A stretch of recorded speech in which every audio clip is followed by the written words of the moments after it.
Scarcella debate, panel, whatever. Better discourse with a bunch of shitheads is what I would call it.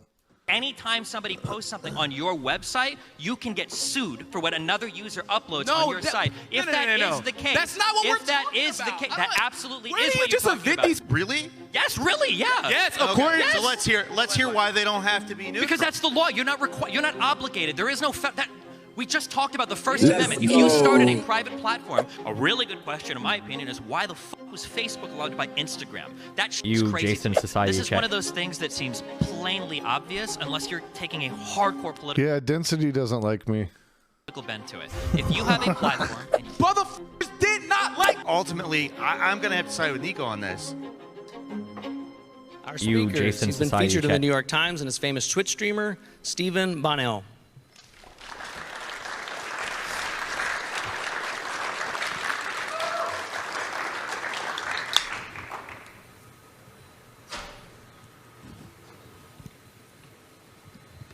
The queen of controversial conversations, Arielle Scarcella.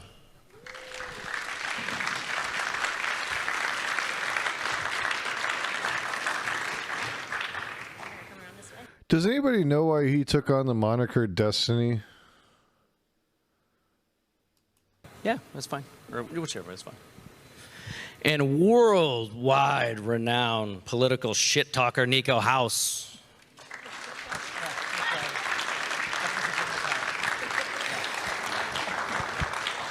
An author and video.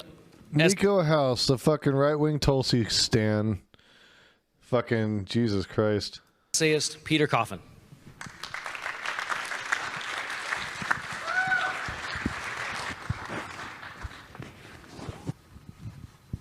All right. Welcome to Better Discourse. I'm Of course, your you know I'm not moderator, going to watch Brian this on Edward. regular speed. And 'cause today our panel is Democracy Dies with Dorsey. That's meant to be a little bit funny because some of that censorship is coming from social media. But I did hear the quote, "When you tear out a man's tongue, you're not proving him a liar. You're only telling the world that you fear what he might say." Let's go strippers. Oh, yes, Daddy. And that was said by some guy named Tyrion from some show named Game of Thrones. And while we're not in Westeros, we're in the real world. Censorship and these kind of things are pretty much an issue. And I wanted to start the conversation off by citing the ACLU, which may or may not be a defender of civil liberties right now. That could be debated. But it says that there's two fundamental principles that come into play involving free expression. The first is the government cannot limit expression just because any listener or even the majority of a community is offended by its content. But that's balanced by a second principle, that expression may be restricted only if That sounds like something somebody would get from like a fucking acid trip or mushrooms or some shit. Aww. I am Destiny. it clearly causes direct and imminent harm to an important social interest. So I wanted to ask some of the panelists, so do you agree with the sentiments of the ACLU here, or do you feel like this second principle is being abused? And if so, how and by whom? And let's start with Arielle. It's a loaded question, right? Because I think all of us, correct me if I'm wrong, all of us have been censored at one point. Maybe not you, because you're a little bit more leaning far left at the moment. I have absolutely been censored. Have you? Don't worry. Okay. Oh, yeah. Well, then it's a problem across the political spectrum, right? I think that, as far as I'm concerned, I've had people come for me, you know, in multiple ways, try to censor me. And even if I disagree with them to the core, I don't think anybody should be censored. And I especially don't think any major network should be censoring anybody. I think, if anything, if I have a good enough argument, my argument will win in the long run anyway. Yeah, Destiny, the former streamer, current NFT salesperson.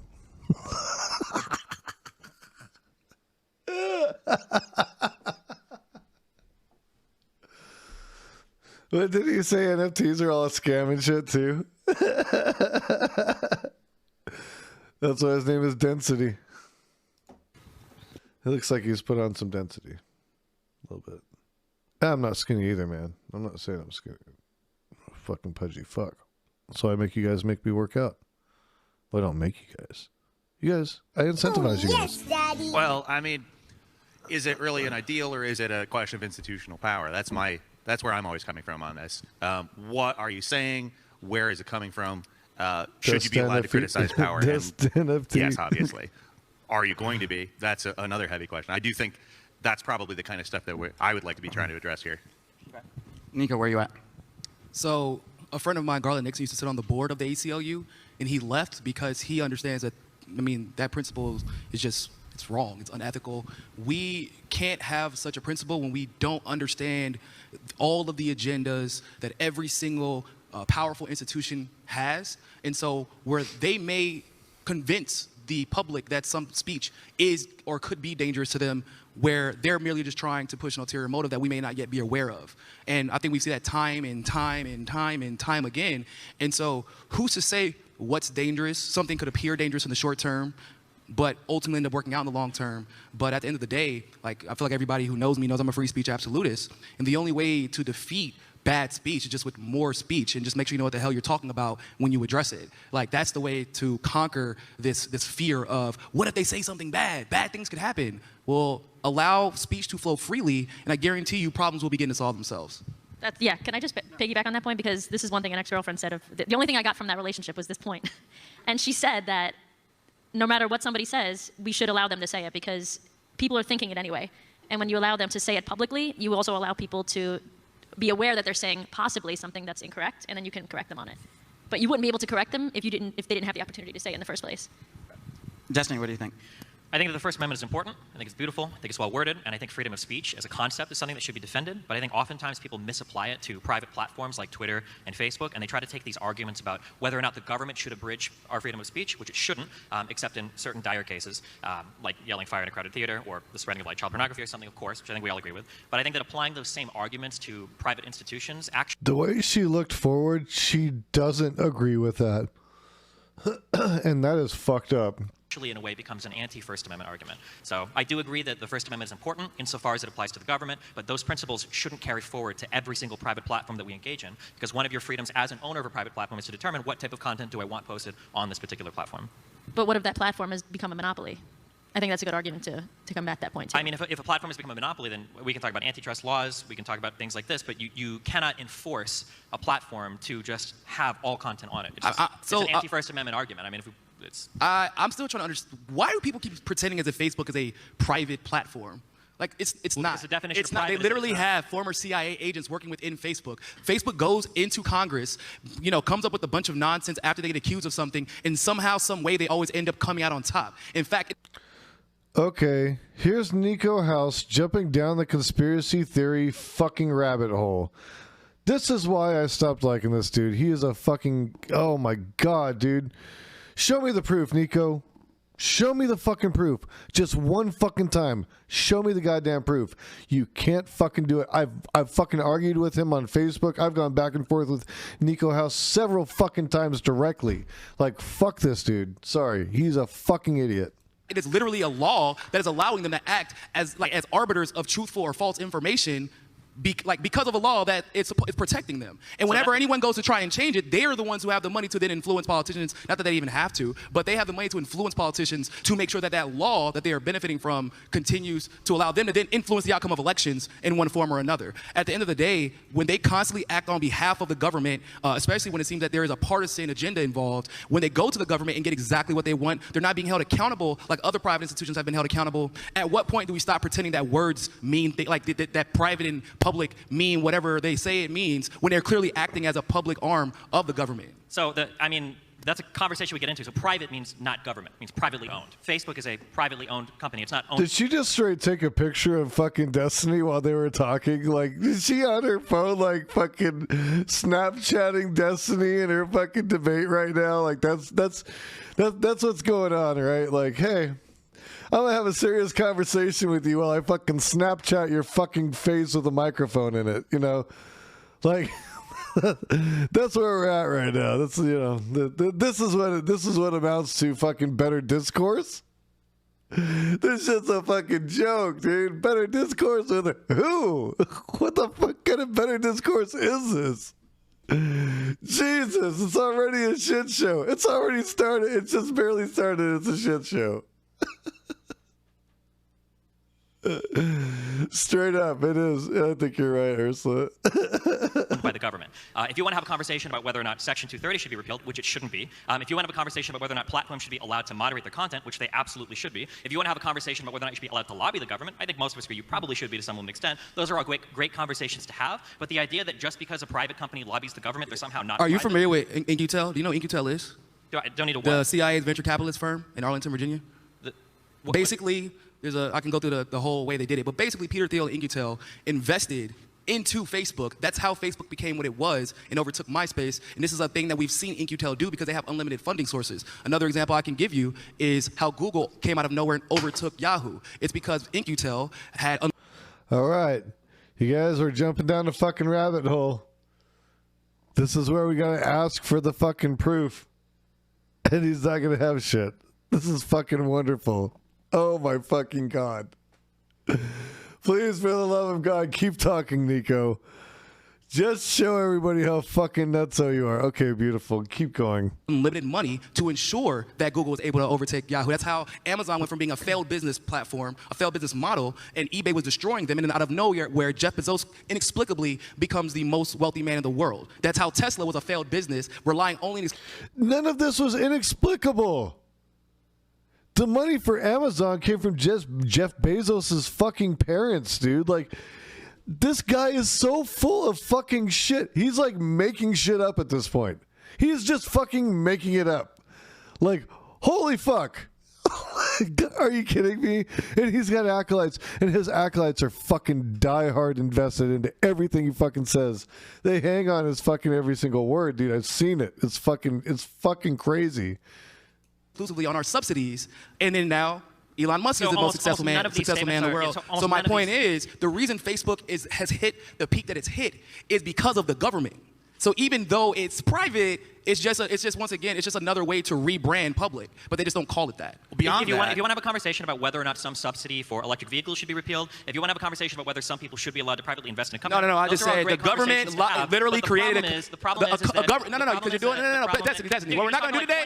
So here's what we're not going to do today. You're not going to try to poke holes about shit that nobody's talking about. I said the government had their venture capitalist firm invest in a private company where no one else could compete. He's trying to get to the point of saying you're full of shit, Niko, but Niko won't shut the fuck up. That's what we're talking about. When you say something along the lines of like, how did Amazon, Jeff Bezos became a millionaire? I didn't say how. I gave you the reason as to why. Bezos became a billionaire. I didn't know how. I didn't ask how. It's because everybody in this room probably uses Amazon Prime. Everybody in this room probably buys shit off Amazon. Everybody in this room probably uses Amazon Video. Like, we know why these companies become huge because they offer products that everybody in society uses. If you want to talk about repealing an individual law, if you want to talk about repealing an individual law, please tell me one company that can compete with unlimited funding from the government. Nobody's getting unlimited funding from the government. I just told you. You're talking to me about specific subsidies that exist for these companies. You want to argue? We gotta go to the next question. We gotta go to the next question. Let's hear conspiracy. All right. 1 second. Let me cut in. Let's hear from the Marxists. Exactly. He's throwing out fucking conspiracy theories. This is the biggest fucking joke of all fucking time, dude. Like, I can't believe he came to a debate talking some bullshit like that, dude. Are you fucking kidding me? Oh, it just gets worse. Yeah. See, the purpose of the state is to uphold class relations, right? Go on. Yeah, so that's just I'm the moderator. I'm not allowed to agree. Anyway, the purpose of the state is to uphold class relations. Fundamental difference between the two classes: owner, not owner, right? Facebook is an owner. They benefit from all the action that the state does. Ultimately, I'm going to have to side with Niko on this. Like, it's going to be either through state subsidies, either through investment, either through any of that, that Facebook gains its dominance, that Amazon gains its dominance. Again, it was just a dumb bookstore in the 1990s that was nearing the, if you remember the .com bubble. That was. They were going to go down with that. Why didn't they? That's, in my opinion, that's really the question here. It's 100%. Yeah, I'm just basically with you on this. Like, the only way you can invest in the SpaceX is to buy stocks in Google. And SpaceX is literally basically owned by the Pentagon now. So, like, that's a coincidence? SpaceX is not owned by the fucking Pentagon. SpaceX is not owned by the fucking Pentagon, dude. This is what I'm talking about. Like, what the fuck? Why is he here? He's talking about utter fucking bullshit. I'm sorry, guys. I'm sorry. God damn it, dude. Why did they let him onto the stage? They could have found such a better fucking, like, person to put up there. Like, is your argument that because government has undue influences over these social media entities, that therefore they're obstructing free speech, but not directly through law, but indirectly through company policy. Yeah, where they don't have to be held accountable for what they do. What do you mean by that? They don't have to be held accountable. The government can't be held accountable for something because people like Destiny are going to come up here and make an argument saying, no, that's just a private company. That's not the government doing that. Yeah, the government is literally letting them skate at every turn, no matter how much information gets put on them, no matter how much people find out they're using their monopoly. I would venture to say the CIA has an interest in many companies that are in the tech industry. I'd bet there is some kind of affiliation or connection in some way or another all the way across the board. Hold on, my dog's barking like crazy. Something's going on outside. Give me just a second. To influence the outcome of politics, but then when we go and try to hold anybody accountable, the government just ultimately gives Facebook what they want again, and then Facebook just starts a metaverse. And so the reason why nobody is held accountable is because at the end of the day, all we do is we go online and we shitpost about how horrible these companies are, but you can't actually point to a piece of legislation that you'd want repealed. You can't point to some actual. We can literally just reform 230. You can't. If you want to talk about 230, you can. Repealing 230 would lead to an. I didn't say okay, so I didn't say repeal. You can talk about reforming 230. Reforming 230. Reform 230. Sure, you can reform 230. That's probably going to destroy every single new website that would. Why would it do that when you can just reform it and make sure it doesn't do that? Okay, how would you want to reform? Give me an example. You can scream all you want. It doesn't make you any smarter. It doesn't make your point any more correct. Try to assign a definition to a word because you don't like the fact that they destroyed your argument. I said reform. We can talk about how the reform should look, but it's not going to destroy all future websites. Tell us how you want to reform 230. Okay, you get it. This is what I was saying. Like, I knew this kind of shit was going to fucking pop off, dude. I want to back it up for a second because I actually want to see what they said. I'm sorry, guys. I had to go check on that shit. Apologies. Don't hate me. Indirectly through company policy. Yeah, where they don't have to be held accountable for what they do. What do you mean by that? They don't have to be held accountable. The government can't be held accountable for something because people like Destiny are going to come up here and make an argument saying, no, that's just a private company. That's not the government doing that. Yeah, the government is literally letting them skate at every turn, no matter how much information gets put on them, no matter how much people find out they're using their monopoly to influence the outcome of politics. But then when we go and try to hold anybody accountable, the government just ultimately gives Facebook what they want again, and then Facebook just starts a metaverse. And so the reason why nobody is held accountable is because at the end of the day, all we do is we go online and we shitpost about how horrible these companies are, but you can't actually point to a piece of legislation that you'd want repealed. You can't point to some actual. We can literally just reform 230. You can't. If you want to talk about 230, you can. Repealing 230 would lead to an. I didn't say okay, so I didn't say repeal. You can talk about reforming 230. Reforming 230. Reform 230. Sure, you can reform 230. That's probably going to destroy every single new website that would. Why would it do that when you can just reform it and make sure it doesn't do that? Okay, how would you want to reform? We're not playing this game where you scream all you want. It doesn't make you any smarter. It doesn't make your point any more correct. Try to assign a definition to a word because you don't like the fact that they destroyed your argument. I said reform. We can talk about how the reform should look, but it's not going to destroy all future websites. Tell us how you want to reform 230. You're being ridiculous. You're being ridiculous, bro. Come on. No, ask. I want to know a sample reform of 230. Arielle whispered to me that we should express what Section 230 is. So it's, quote, no provider or use of an interactive computer service shall be treated as the publisher or speaker of any information provided by another information content provider. I had to look that up, by the way. I didn't know what that was. So, I'm glad that you said it for people that also don't know what that was. So that's Section 230, which gives them certain immunities, right? So what is the 230 reform that we're looking for? So how do you want to change it? Do you want to repeal it, or how should we alter 230? No, you would reform it to make exceptions in cases like Facebook, for example, when they're acting as publishers, but Facebook then you got to publish. So then you allow people to sue them as if you were suing a CNN or an MSNBC or a Fox News. Currently, you cannot. That's the problem. How is it so the entire backbone of the internet, from IRC chats to bulletin message boards in the 80s to GeoCities websites in the 2000s, the only reason why websites can exist. I can't believe he just brought up Merck. I was all over fucking Merck when that shit first came out, or when I first was made aware of it. Fucking love being on my IRC. That was like my go-to shit, man. I was on that shit fucking religiously. Is because they require an immunity from being sued if they have user-generated content on their platform. No, they're private companies. Can I finish one sentence? Holy shit. Okay, you don't want it so that anytime somebody posts something on your website, you can get sued for what another user uploads on your site. If that is the case, that's not what we're talking about. That absolutely is what you're just talking event these fake realities in your head. There's a reason why. No, we're talking about Facebook being held accountable for removing people's content, destroying people's businesses, and nobody destroying people's online brands. community. You're talking about random shit postings. Nobody is talking about reforming 230. It's a little bit loud and echoey. So try not to talk over each other. Reforming 230 would destroy anybody's ability to start any new internet website where you have user-generated content, because as soon as you can hold a website liable for what users are posting, just because you want to engage in moderation, should you not be allowed to moderate your communities? If you want to make a message board for right-leaning people or for feminists, do you not have the ability to moderate your communities that way? Of course you should be able to do that without being held liable as a publisher or something of information. And these websites, just because they engage in moderation, doesn't make them a publisher. That's ridiculous. To try to say that because somebody puts up a fact check or because somebody puts up or bans certain types of content, they become all of a sudden a publisher of information. What do you think it means to publish something? When you were getting funded, when you were go ahead. Yeah, I think here's a problem though. They're not just a neutral platform. They don't have to be neutral. Really? Yes, really, yeah. Yes, Okay, according so let's hear why they don't have to be neutral. Because that's the law. You're not obligated. There is no we just talked about the First Amendment. If you started a private platform where you brought people on to speak, do you think that the First Amendment means that you have to let every single person come on? That's a violation of your First Amendment rights. If I start a forum and I want to talk about how cool dogs are, am I legally obligated to let cat lovers come and shit my forum up with how great their animal? Like, it doesn't make any sense. Like, of course you don't have to be a neutral platform. Do you think Fox News is a neutral platform? Do you think CNN is a neutral platform? No, you don't can have to sue be a Fox neutral News platform. and You can CNN. sue Fox News You can literally for sue things them. that are said on Fox If they News. lie, you can Because sue they them. curate If they those defame you, platforms. you can sue them. If Happy they to have slander you. you can sue them. That's the difference. When Yeah, Facebook takes exactly. I'll give you an example of consequences. So recently, in Texas actually, a man's son died after taking the vaccine. He was 16 years old, the son was. When he posted GoFundMe to pay for the funeral, GoFundMe removes him.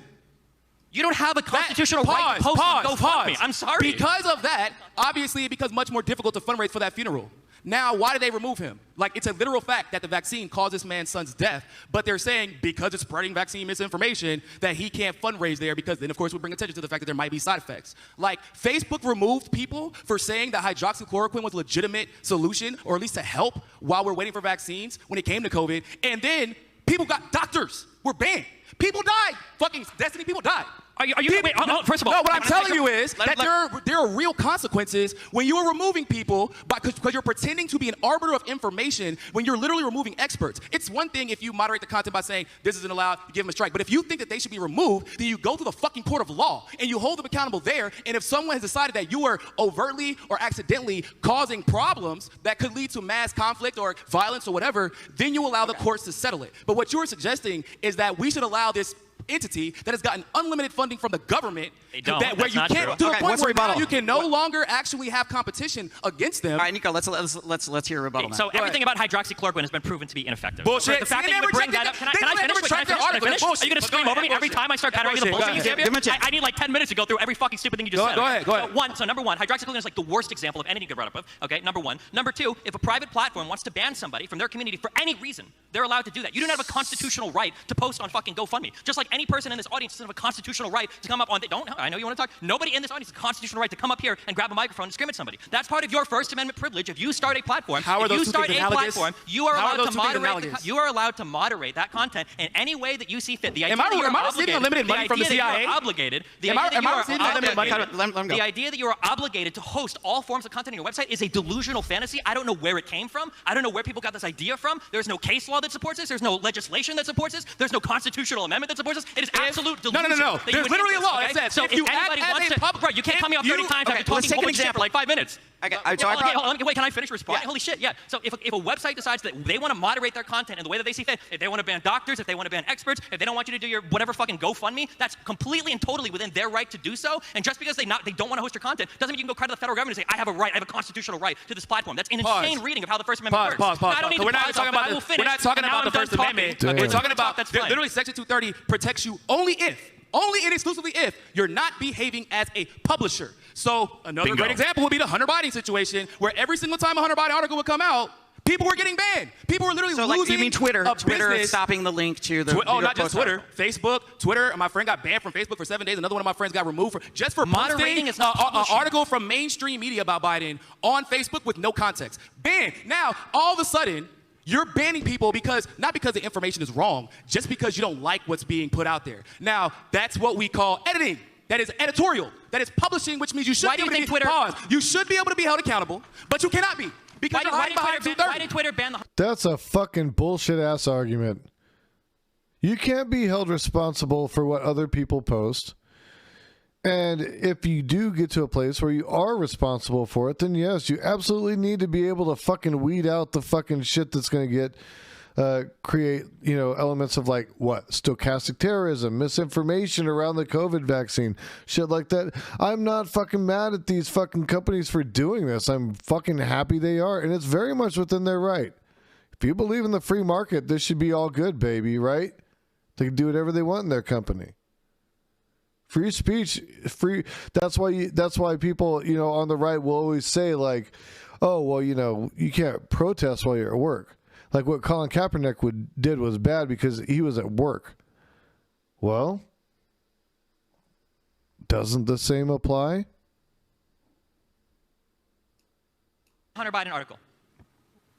Motherfucker, please explain it to me, because we would love to know. No, wait, you brought it up, so you should know. Why did they So ban tell me. it? You tell me. We're literally trying to find out. Go ahead. We're not trying. It's public information, so you don't know. Why I want to they hear you say, I have no fucking idea why Twitter You banned don't it. even know which article I'm referring to right I know now, exactly but go which ahead. one. I know exactly what you're referring to. Which one? So tell me. You tell me. You brought it No, up. no, no, you just said you know exactly what it is. Go ahead. Why are you trying to posture right now? You brought up the example. You So I want just to literally explain cut me everybody off to here. ask. You just I said want you know to the explain. answer. Okay. You know the reason So why. You don't know I'm why telling it was. you, You don't if know you why. know why it was So banned, I'll please explain. enlighten I us. will explain. All right, So let me- Wait. So Twitter has a specific policy for hacked materials where if you upload wasn't hacked. something on, if you upload It literally wasn't hacked. If you did Hunter Biden approve of those images and everything from the laptop being posted? It wasn't hacked. And it's a hacked material. It literally wasn't so hacked. Twitter has also banned people on the USB. left. You're just gonna keep Here you talking over me go. like that makes you Yeah, you correct? got it, you got it. I'm right here, dude. You don't have to look at the It's a audience. USB. Hey, talk They to me. handed You it don't have to over look at the here. audience. They were like, Come on, hey, Niko. post this. Hey.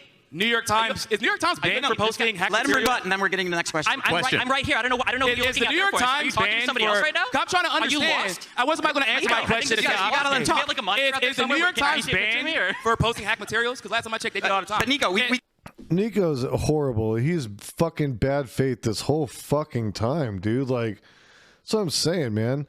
Like, I don't even fucking agree with Destiny most of the time. I actually kind of fucking dislike the guy. But compared to fucking Niko House, I'll take Destiny fucking a million times over that guy. Like, oh my God, this is the most bad faith ass fucking demonstration of somebody being, and that's what I'm saying. It's called better discourse, guys. Better discourse? This is the better discourse. Are you fucking kidding me? Is this as good as it gets? Is this really what we're headed for? Is this as good as it gets? Oh my fucking God, dude. We're fucking doomed. We're doomed. you get the point. You got to let him respond. But that's my point. yeah, I'm right here. Hey, you are not understanding the lack of consistency. I understand completely. That's You the just had issue. no idea You're what telling you me what the were- rule there is, was but they won't explain why they don't consistently There follow the was fucking rule. consistency, because That's one, the problem. Does if you anyone in wanted the to audience have a discuss- Xanax? If you wanted to discuss the Hunter Biden story or post the Hunter Biden story, you were absolutely allowed to, as long as you didn't link to a website that had hacked materials listed on it. Number one, and I know that because I discussed it on Twitter and I get banned. Number one, okay. Number two, there was a left-leaning group that leaked a whole bunch of like police materials, part of the big ACAB thing. I think it was like a year prior, and they got banned for doing the exact same type of thing. This particular story is not a story of political bias. It's a story where you, who has a clear political narrative, has taken one story, completely misrepresented it, and then try to pretend that it supports Is your New York side of the Times political narrative. banned That's exactly for what it posting is. hack material? Okay, so the answer is yes or no question. Yes, It's yes. if you post No, they're not. They post WikiLeaks leaked material. They have not been banned. What are you talking about? If you are- CNN did it. Hey, Didn't Trump's Niko, taxes just get why- leaked and why it got are you talking- posted? I'm right Those here. are hack I'm materials, right here. correct? I'm right here. Okay, that's what I I'm thought. right here. So the problem isn't that they are taking their right to enforce their rules. What we're trying to figure out is why are you inconsistently forcing rules? What do you do when those rules are being forced inconsistently and they're supporting a certain political agenda while undermining another? And then at that point, when does that not make you a publisher? And if it does make you a publisher, why can you not be held to the same level of Okay, hey, but accountability Niko, as an actual publisher? Let's It's very attack this. simple. Let's attack this from a slightly different angle. I'm gonna ask Arielle what she thinks of this. So in 2019, Cedric Richmond, U.S. Congressman from Louisiana, warned Facebook and Google that they had better restrict what he and his colleagues saw as harmful content Does or face anybody know regulation. who she Quote, is? I've said, never heard we're going to her make it swift. talk We're going to before. make I it don't strong. know We're going to anything hold them about her. accountable. Figure it out because you don't want us to figure it out for The you. only people I and know Jerry on this Nadler panel added are to that. Niko and Let's just Destiny. see what happens if I pressure them. Is this worrying to you that the people that are governing their content moderation are influenced by congressmen? Arielle, what do you think? Is that like a skirt around the First Amendment, or what's your thoughts? I think that anybody that has power is going to try to control more. That's just the fact, right? That happens throughout history.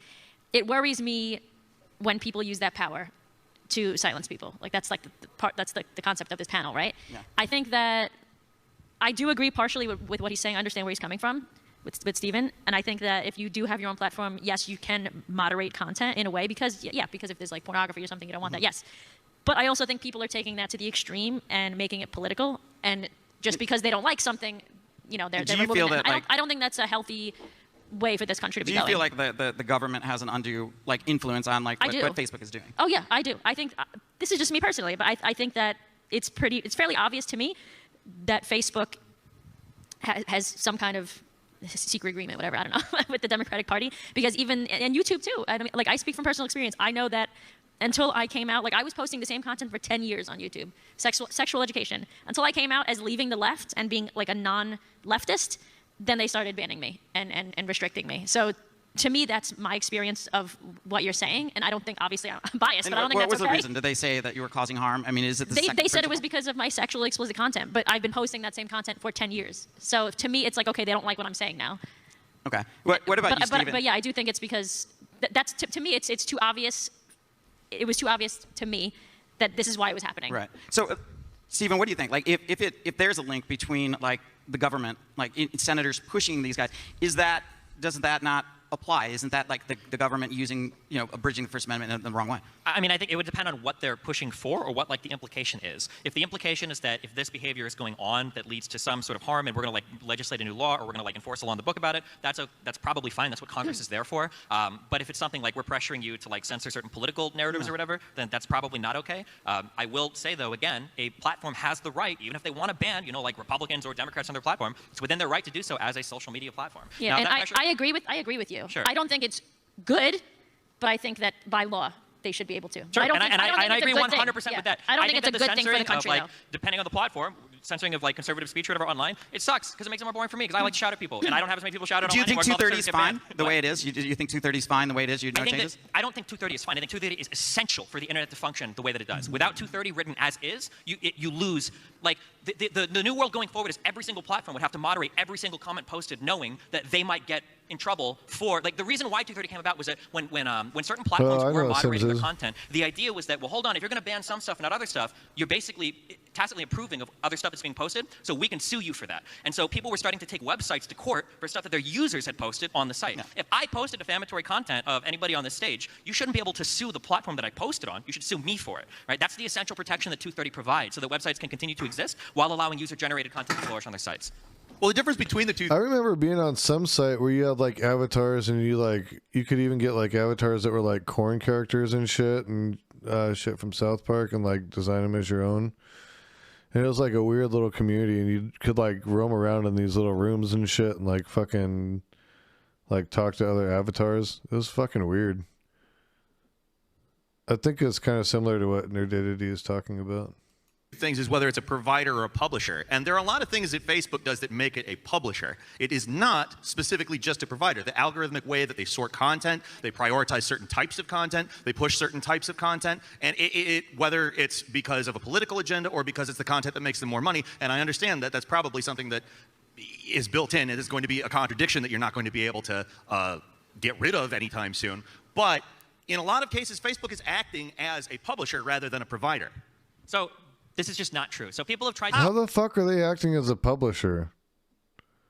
It's not news. They're not reporting anything. They're not even calling what they're saying as reports.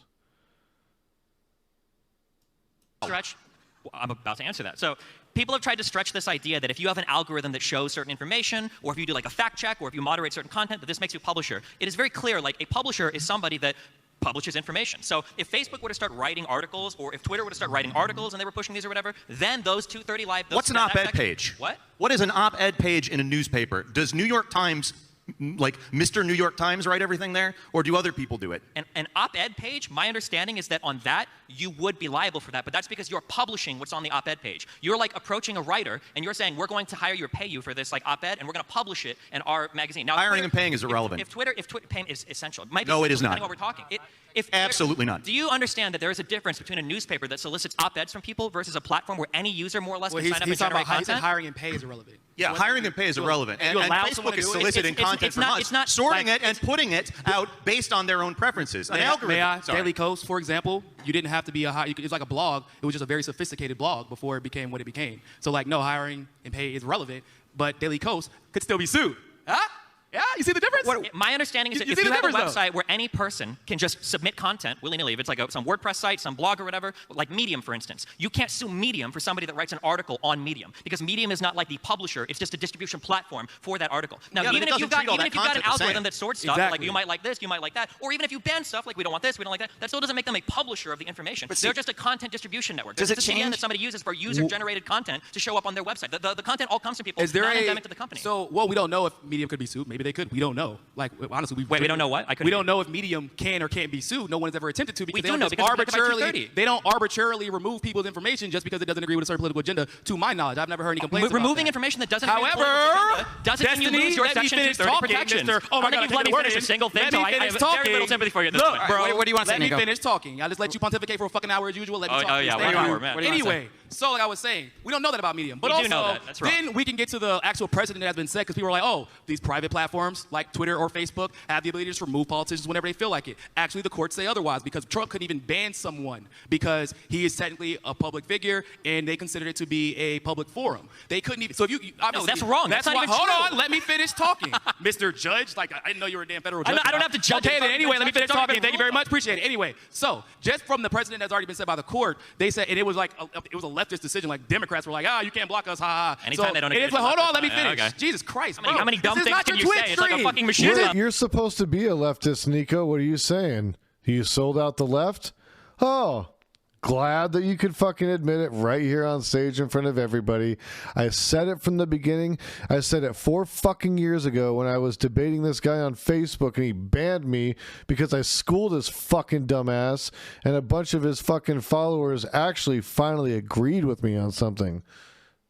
This is not your Twitch stream. Chill. All right, we gotta Let me get to talk. it. Anyway, It is his Twitch stream. When actually. Trump got banned from Twitter, that was probably the most egregious form of censorship that we had ever seen because literally the outcome of an election could or could not have been affected by it. When you are talking about I mean, because this is America, right? So if the outcome of our election is affected by, which that means you're affecting the outcome of the geopolitical arena all over the world.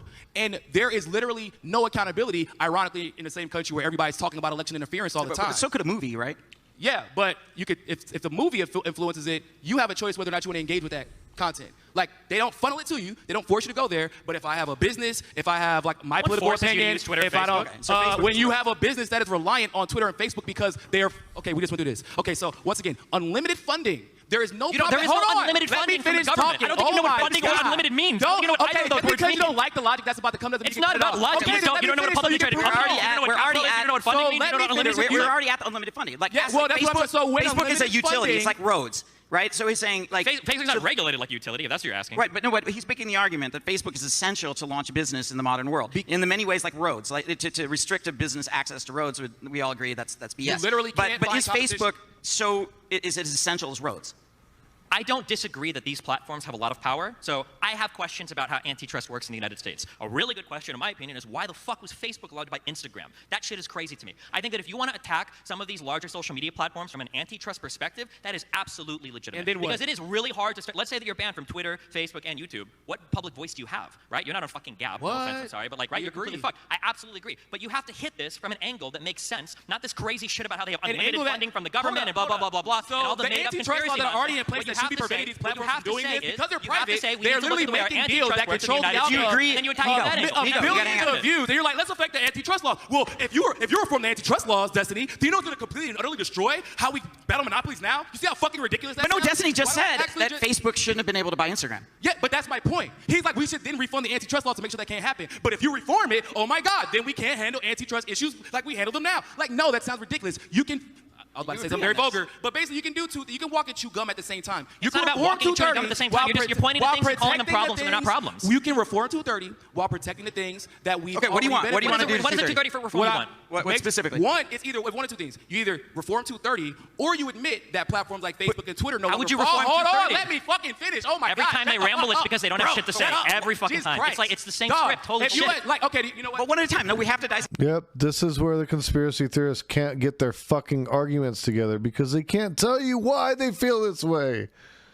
They've just developed this ideology in their little circle and they fucking perpetuate some kind of fucking spun up idea that the government's after them in their fucking heads, dude. I'm sorry, dude.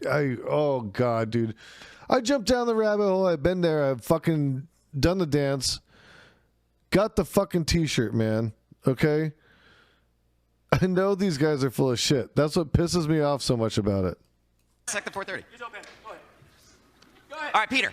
It's What do fine. you want to do You to have nothing to 230? say. You can get mad all you want. You're I'm sorry a that you have to actually answer a question for once in your fucking life. It's fine. Like we can sit here and we can cry all day about like, oh, 230 unfair, blah blah blah blah blah. Tell us how you'd reform it. Oh, there you go. Go ahead, pick So it up. like I Go ahead, let us said, hear it. so like I was saying, I want to reform. You can reform it by one, protecting the benefits that we have now, but make sure that if a company decides to act like a publisher like Facebook and Twitter have done in situations especially that affect the outcome of our political atmosphere, like you can literally legislate it. It'll go through the committee process. They'll figure it out, make sure it works. Who will be affected? Who can be positively affected? Who can be negatively affected? They go through a process. I don't know if you heard about it, but that's what Congress does. What does it mean, And act it's- like a hold on. publisher? Oh my Okay. God, bro. Just 5 fucking seconds, bro. Anyway, once we get to that, when we get to that point, we can do a breakdown of what's the best way to ensure that, one, they're not doing it, but even if we can't control them for doing it, make sure that if you're removing someone's literal brand, business, whatever, that you have to go through the same due process as everybody else. But right now they're being shielded from due process and accountability on their behalf, and then we're not getting any due process when we get screwed. So how do we get around that? Peter, how would you, if you're a surgeon, what do you do to 230? Well, for me, like, these are the two options. Either you recognize that Facebook, Twitter... Says, hot out here for a pimp. Sorry. Yeah. I'm sorry, guys.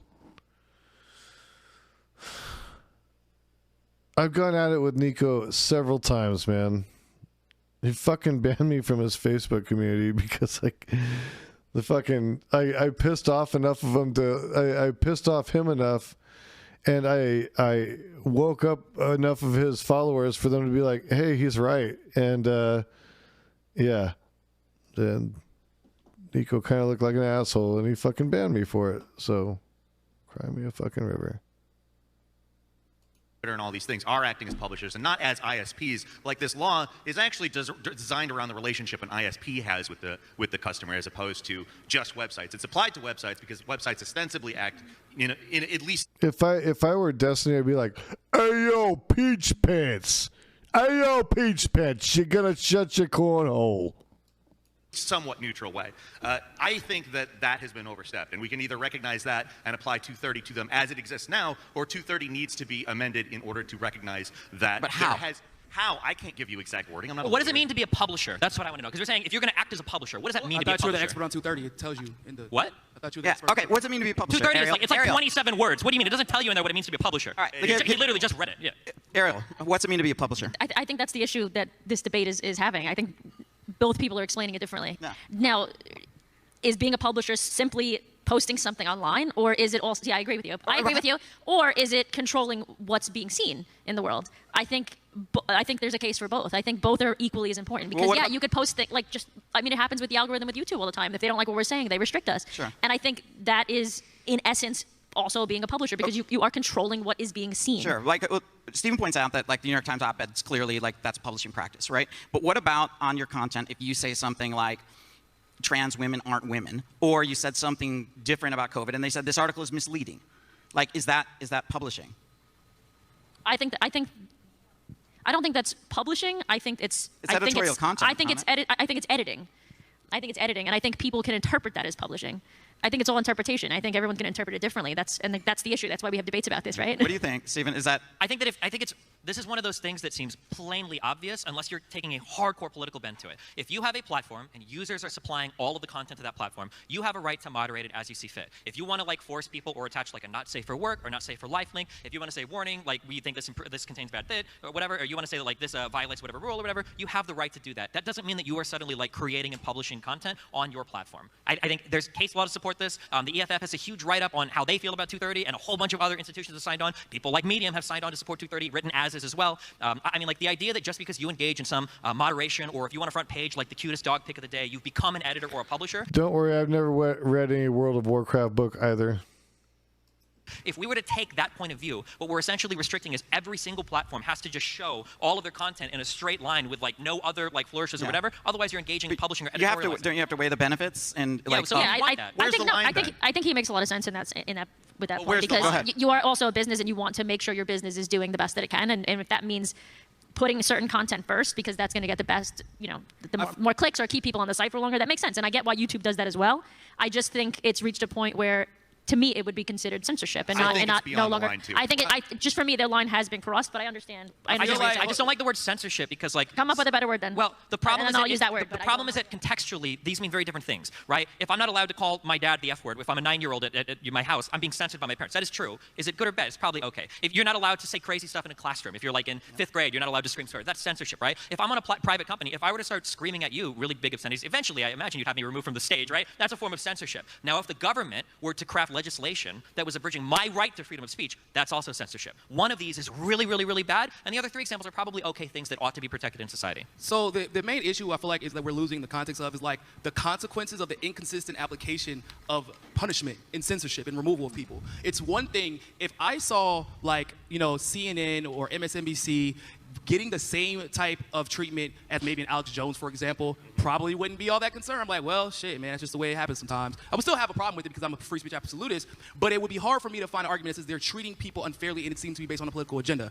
We all sat through Russiagate. I think everybody was there for that, where they lied, not once, not twice, but for years. It caused people jobs, friendships, breakdowns in relationships, and it turned out to all be complete and total bullshit. And then if you go and look up, like, and you see some of the articles that came out, they were like, they had the CNN employees that got caught saying, like, yeah, this is BS. Nobody actually believes this. They were doing it for money. That's what their claim was. And the moment that that became an issue, like, that was everybody's moment to step back, like, wow, so hold up. Not only were they lying, not only were they full of it, but it was for money, and they weren't punished for it. There is no incentive for them to then tell the truth at any point because they know that they will always be able to benefit from Twitter, from Facebook, and from the government as long as the right people are in power and they're doing what the government wants. So you now have this vicious cycle of fuckery that no one is being held accounted for because they know whatever applies to you doesn't apply to me as long as I keep playing the people who are in power, as long as I keep playing their game. That's how we're in the shit we're in right now because of the selective accountability. If I can be held more accountable what's than the accountability? that's like, a Peter, problem. What would you want? What would you want, like, if there's accountability for these people? Like, what is that? What's that look like? I mean, you can see, if you think that one of these companies is engaged in behavior that is like illegal or malicious, and you can prove that in a court of law, you can take them to court and sue them. Oh, CNN has gotten to. Oh my God, I'm sorry. Did I just interrupt your interruption with my answer to his question? I'm sorry. Go ahead. Steve. Oh, thank you. Okay. Yeah. So you can take CNN to court if you feel like they published the story that's wrong. There was a really popular story like 4 or 5 years ago. I'm sure everybody in here saw it. It was like some white high school kids that were outside, and there were, I think, Nation of Islam people. Yeah. I'm pretty sure that family took CNN to court, and they got a decent settlement out of it, which they should have because that whole story was bullshit. What and the way fuck? that it was edited. What does that have to do with absolutely, Facebook? What is that? I can walk you through it. No, that's fine. If you want to spend He's the time. talking about accountability. So you said there was no accountability. No. What I said was CNN can be sued, MSNBC can be sued, Facebook cannot. What are you talking about? We're not having the same conversation. The only ones winning when we're talking over each other is like the echo. So, go ahead. You were gonna. No, I was just gonna say he's talking about accountability. I think that is one way of people being held accountable. I don't think necessarily it needs to. I don't think we need to start suing people to be held accountable, though. We're talking about have those people be we're held talking about accountable. social media platforms in the inconsistent application of accountability. Yes. Like that's so I don't know what you're talking about. I already Because said you brought up CNN. We already know You brought up CNN. That's not a social media because platform. I said on these platforms, on YouTube, which is owned by Google, which is owned by the CIA, on Facebook, it literally is, bro. You can just look this shit up. Well, no, it's not complicated to find. For example, you think Google is owned by the CIA? Bro, I'm not gonna do your homework for you. You should do it before you got here. But anyway, I think so he's trying to say is Nick Sandman successfully sued CNN for libel. Nick Sandman successfully sued CNN for libel. So he's saying accountability is there are methods for this. Suing CNN for libel isn't CNN being treated like you or I on Facebook or Twitter, which are two of the most powerful platforms in the world that have unlimited sources of I have a good way of, in my opinion, holding people accountable. I think that people like Facebook,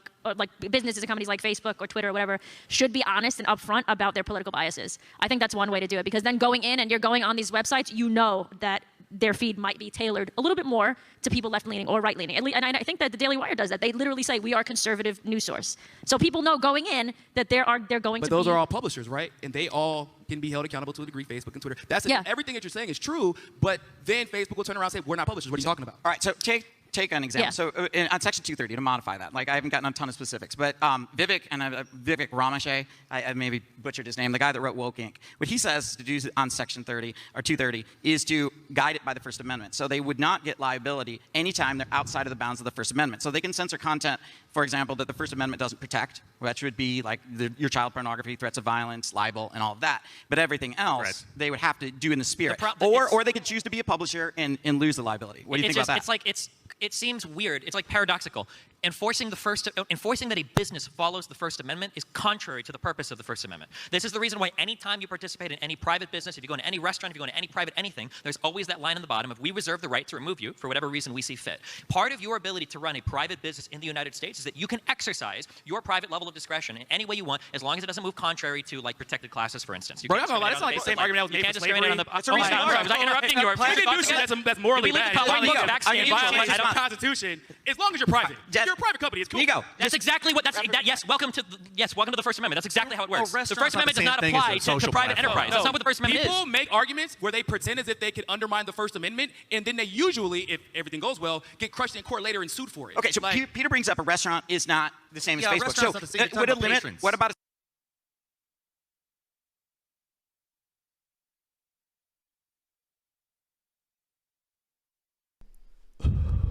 I hate to tell you, go try to sue your boss because you couldn't tell your boss to lick your fucking asshole because they fired you over it.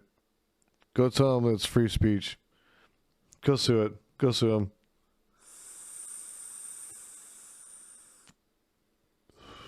Let me know how that works out for you. Let me know if you don't get laughed out of court. A company-sized liability limit that you get protection if you're small enough, but if you're big enough, different rules apply. This is like an interesting argument. So again, though, the problem is like there's either two things going on here. Either one, in my opinion, we should be talking about antitrust law, which I think there are way more better conversations to have. Or two, you're essentially saying that once a company grows to a certain size, there's like a whole other set of like constitutional provisions that come in to moderate or guide that company. I mean, you could, but that gets into like laws. a lot of really it's weird. It's not a constitutional provision. It's a law. It's just a law. Section 230 is a law. Sure. I would also argue that I thought you were mentioning more specifically like the First Amendment. I'd also argue that quantitatively is not necessarily a good way to figure this out. I think it's really like when you look at Facebook or Twitter or anything like that, there's a tiny percentage of posts that they spend their time pushing and boosting or moderating for that matter. I think it's really, are they acting in a manner that like they are very, very heavily curating their site in terms of what they boost? I have a very possibly, I don't know if this makes complete sense, but to me, I think the argument can like be summed up in like as book burning. Like people are allowed to publish, but then people are denying those publishings to be seen, right? Is that kind of where we're at? Is that what both of you are saying? Yes, people are allowed to publish on Facebook, but is Facebook also becoming a publisher? They do. Like, like that would be the book burning, right? Yeah, they allowed to produce the books, but they're also burning them, right? So they're also hiding some information from being seen. Yeah. Is that technically a publisher? I don't know how to answer that. I don't think I don't know if any of us do.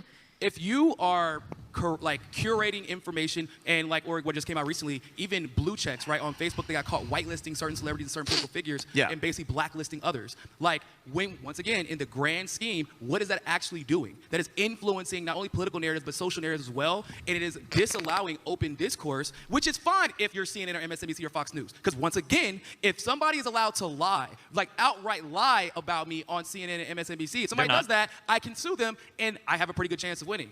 If I supposedly pushed a lie about Hunter Biden, which is kind of hard to lie about that guy, like, but hell, fuck that. Even if I tell the truth about Hunter Biden, I can get banned off of Facebook. So you're saying like these big companies can't be political? Let me finish. Is that your argument? If I can push a lie about Hunter Biden and get removed, but then Hunter Biden can then log on Facebook, push a lie about me, and nothing happens, there is a problem. And that's what we have seen done consistently over and over and over again. And we keep getting into the weeds about, oh, what about antitrust? Like, there is no difference between addressing antitrust laws and 230s. Maybe we have two different methods of dealing with the issue. Hold on, let me finish. Yeah. Nerdidity, I didn't know that about The Witcher. I just played The Witcher Wild Hunt, and I was fucking obsessed with it. Two different methods of dealing with the issue, and that's fine. We can have those differences. But we both agree that this is inherently a problem, and what I am telling you is the root of the problem is which is something that you keep ignoring conveniently, is the fact that you're having unlimited funding from the government, prop up countries where there are, companies where there are no competition for that, and then there are real-life consequences that are felt because of the government funding that you give them. So too much money. There's one person, there's one other person on the stage who would have a good solution for this. Right, I would say, how will antitrust solve the problem? Because I think what you're saying is, let's solve it. How does antitrust solve it? So the only way to solve the problem the way that you're addressing it is like the Marxist solution, which is you're saying that private companies should have some greater obligation to their like public operation. If that's the case, then they need to be owned and held publicly by the government, and then they need to be regulated in that way as a utility. That's the ultimate end goal of what you are pushing for. You can't get away with shit you shouldn't be getting away with if you did all your crimes. Is it like a prop bet that he took? What did the CIA for? What did the CIA for? How many times did the CIA go, hey guys, let's let you know. How many shares does the CIA own of Facebook? How many shares does the CIA own of Google? Before we come and overthrow you. No, if you're doing like a CIA hedge fund or we're officially measuring. Biden go down to the New York Stock Exchange and execute these trades, or does he send his son down to do it? Do your dirt out in the open. When you have congressmen threatening Amazon, threatening different companies, if you even gotta let him make the argument. Trump, I didn't get to finish making my argument. When you stop talking, you weren't done. Bro. His argument never stops because he rambles and just jumps from one thing to another. This is what conspiracy theorists do. I see them do it all the fucking time. Alex Jones does the same thing. When you start catching him on shit and you have to ask him about details, they jump to something else because they don't have the fucking details, dude. They don't know what the fuck they're talking about. They're spinning around in a little fucking circle, like repeating this bullshit, and they don't fucking know, dude. And they can't just admit the fact they don't have any proof. They have no fucking proof for the shit they say. I'm so I'll sorry. let you say all the dumb shit that you want to say. Let me finish. So like I was saying, when you have politicians clear, you didn't let who me go finish saying on anything, but- Twitter That's where we're and at. then threaten, say, we will use our legislative power to force you to do something if you don't do it yourself, and then without stuck on any a record. I get the argument. We're looping without through the any same process, they Niko, then we get gotta- to remove we the gotta president. finish his argument. Parler He's gets like removed halfway from through. app stores, and then no one gets held accountable when we find out, oh shit, maybe we did this the wrong way. Like politicians shouldn't be able to fucking skip steps in the legislative process and have presidents removed from platforms. That is insanity. There's no justification for that. And why did they get away with it? Because the government is who is allowing the shit to happen. Destiny. And as long as you do what the government wants, who no one trusts, then you won't be held accountable. Niko, we're going to pull for the it. mic in a second. Like, seriously. It's not worth platforming somebody like this to have the debate because they aren't even talking to you in the same reality. They are literally living in a different fucking reality, dude. Like, these are the types of people that think the reptilians are running our fucking government. You know what I'm talking about? Like, he's about to jump off a fucking full-on fucking deep end, dude. Oh my god, dude. This is painful. Finish the argument about your antitrust. How does antitrust? So first, you got the argument that unless the marketing control. So how does antitrust fix it? Finish your argument. I mean, like, so I think that you can look at the amount of market share that a certain company owns in an area, and if it's too great, then I think the company needs to be broken up. Now, the problem is I think people try to argue like how broad the areas should be. So I don't quote me on this, but when Facebook took over Instagram, they were trying to make an argument that like, well, we occupy totally different spaces. It's not similar at all, so that's why we should be allowed to acquire them. So, but I think there's like a point to be made that if you Yes. The reptiles have tunneled to LA to the capital. LA meaning Louisiana, of course. want to do, if you want to start a company of some kind, and Because you're that's where all them gators are. not allowed to list yourself on Facebook, you could suffer like a real material harm by just not having access to that one platform. If that's the case, that there are no competitors that are adequate to counter that single platform, I mean, if antitrust laws exist for any reason, I feel like that would be the reason they exist, right? That if I get out of one place, I have no access to this entire market. That seems like a good place So to the obvious make example that at least comes to my mind is in Parler, right? So Parler comes, and they get big enough, and immediately they're delisted off Google Play and the Apple Store, and they lose Amazon Web Services. So it's now I guess you've got to create your own internet, right? Because it was before kind of create your own social media.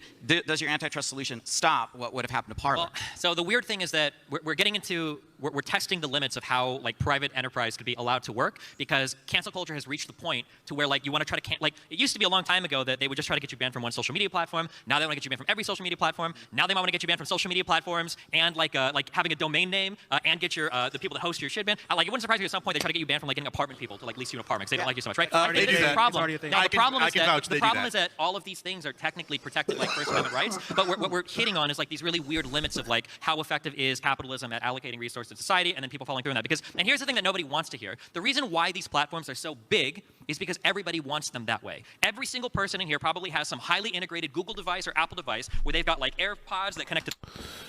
What up, Neurosocks? I'm too far to the left to be a righty, and I'm too far to the right to be a communist. It's a horrible paradox. To their phone, that connects to their computer, that connects to their fucking email, that connects to their school, that connects to their fucking car. I love MySpace. I was perfectly fine when with everybody MySpace. is obsessed with that level of vertical and sometimes horizontal integration, you're going to see these companies get as big as they are. Yeah. And that's a problem that like it needs to be regulated. But Niko said something correct earlier, which is that it's really hard to regulate it. But the problem is it's not hard to regulate it because the government is corrupt and bought on blah blah blah. The problem is that it's hard to regulate. The problem is that it's hard to regulate it because people sometimes don't really know what they want. Another great example is people talk about their invasion of privacy all the time. Our privacy is being invaded. Our privacy is being invaded. Motherfucker, you can like dox somebody by looking at one Reddit post. They're talking about like, oh, like my name is like Peter Thomas and here's my Facebook account. It's like, bro, you post everything about yourself online. You use all of these services. You give all your information up. But that's because they like the convenience that they get from utilizing these products. So yeah, I agree that these situations are hard to regulate. But it's because people all the time don't know what they want as well. It's really complicated to figure out like how big should a company be, how much reach should it have, because how much convenience are we willing to get in exchange for some of our privacy, safety, freedom. All right, go ahead. Like, I feel like that's just kind of like insulting people by saying, oh, they don't know what they want. No, people like don't want to be fucking censored. People on eBay didn't want to like get sideswiped out of literally nowhere by unlimited funding to Amazon and Jeff Bezos, which is once again what allowed Jeff Bezos to become the richest man in the world after having a failed business model. Like people who are working at Yahoo or having the time of their life making cool commercials, everybody remembers those. Like there was a time where you couldn't even imagine a world where Yahoo wasn't the #1 search engine, and then out of nowhere, once again, Google just, oh man, we just have a better business model by doing the exact same thing as you do, but worse at first. They weren't even as good as Yahoo. But somehow they also ended up making Google Maps because that was also for the government, and that's why most of the world doesn't even allow Google Maps because CIA just... See what I'm saying? He's jumping into all this conspiracy. He can't speak fucking straight up just about the fact of like, should big companies be broken up. You don't have to go into all of this. There is no need to go into this conspiracy theory bullshit. You can talk on its face about why it's bad for society to have these companies all interconnected. But he wants to go on some fucking weird-ass tirade about fucking... I'm sure he's going to get into the Rothschilds at some point, too. Jesus Christ, dude. This is fucking old hat. Uses it to spy on people. Most of the world. Hold on. Let me finish, please. Have you ever been to another country before? What? Yeah, they don't Why allow wouldn't antitrust help? Wait, which country? have you ever been to a country that isn't in fucking Europe? So, yeah, sure. I've been to New Zealand. I've been to Taiwan. Yeah, of course. What do you mean? South Korea? These... Bro. What? Anyway, so like I was saying. But how does antitrust, would help? He was saying that Facebook shouldn't have been allowed to buy Instagram. That would be part of the problem. That decentralizes it more. Yeah, then we have to get to... see, that's the problem. We keep talking about part of the problem. I've already given you the root of the problem. Why was Facebook allowed to buy Instagram? Okay, but the root... Because the government allowed them to. All right, but because it served their interests. That requires us and who has benefited the most from all of these mergers? But if you guys look at the election... But what can you agree on? Other than the root is so deep in your... Yeah, he just he keeps going. He won't stop, and that's part of the thing that these guys do. These guys that are heavy in these conspiracy theorist circles, because he does talk a lot about this shit, dude. This is why I fucking was railing on him, on Facebook years ago, because I'm like, dude, you have no proof of this shit.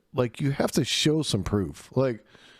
You can't just say that this is something that happened and not have anything that demonstrates that that's what happened. And that was always my issue with him. And he was a total Tulsi stan. He went straight down the Tulsi rabbit hole.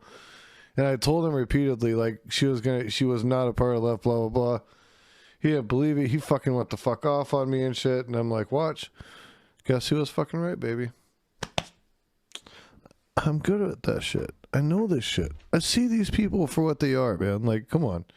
Just pay attention to their actions. Don't look at their words. Look at what they do. That's what matters.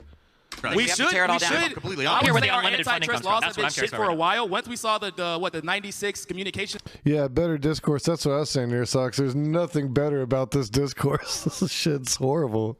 Bill go through, and then all of radio and all the companies got basically bought up by the major, 4 or 5 companies. We knew then our antitrust laws no longer work, but somehow they just keep getting allowed to be played. And so what basically Destiny is asking us is, hey everybody, trust your government to do the right thing. Well, how's that working out for everybody so far? He seems, to be fair, he seems distrustful of the big companies buying up and getting too big. I just don't like it. People don't recognize where the problems come from. If you don't like the media, if you don't like big companies, I'm sorry, but it's a mirror. It's a reflection of what the citizens wanted. Absolutely. No, it's not. It's not true. It absolutely is. Not true. You can get as mad as you want about it. We live in a democratically elected society. People keep electing these politicians. I need you to get out of Twitch and go talk to people. Because people tell you what they want if you go talk to them. They don't want to be censored. Motherfuckers did not like Joe Biden. And somehow he is in power, right? I don't give a damn who you were. He was the _1 target on the debate stage for a reason, because he was the most vulnerable, because no one liked him. Nobody. But somehow, some way, he becomes the president anyway. Or everybody by the end of the George Bush administration didn't like George Bush. And then somehow, some way, fuck he gets paraded back in front of the I was a huge Bernie supporter. I fucking supported him through the whole election. But the fact is, you know how Biden won? He won when James Clyburn endorsed him in the South, and then when everybody dropped out right before Texas and got behind him, he struck deals with all these people to put them in positions and powerful positions and places within the government so that they were taken care of. That's what he did. And that's what happens with this shit. This isn't a conspiracy. This is the way politics works. He's confusing the really fucking dysfunctional political system we have with some kind of horrible conspiracy theory cabal type shit. And that's where the problem lies.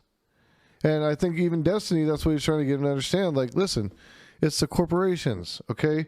It's the laws that are written. It's the people that we're electing into office.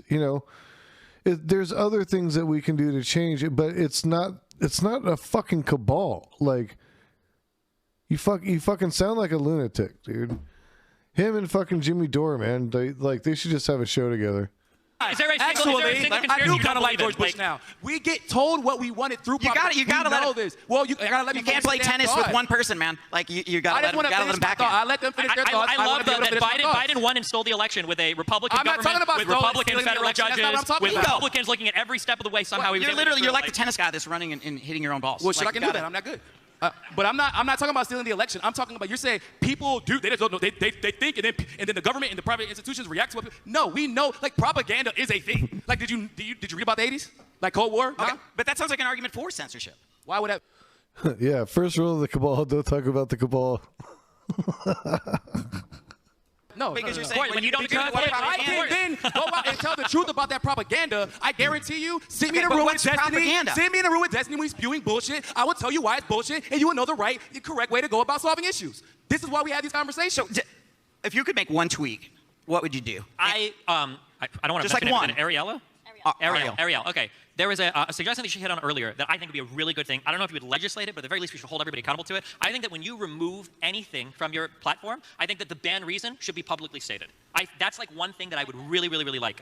There are some platforms that have done this. Like, there was one Kickstarter or something, I think, where sometimes when they remove like really charged content, they'll, even if you don't agree with it, they'll put a video out saying why they did it. I think that would be an awesome level of transparency, so that if we can see stuff is getting removed, at least we know why it's getting removed. And then we can make the decision if we want to continue supporting the platform. Exactly, yeah. So, and then Yeah, I agree, Nair sucks, especially if we could get in on it somehow, right?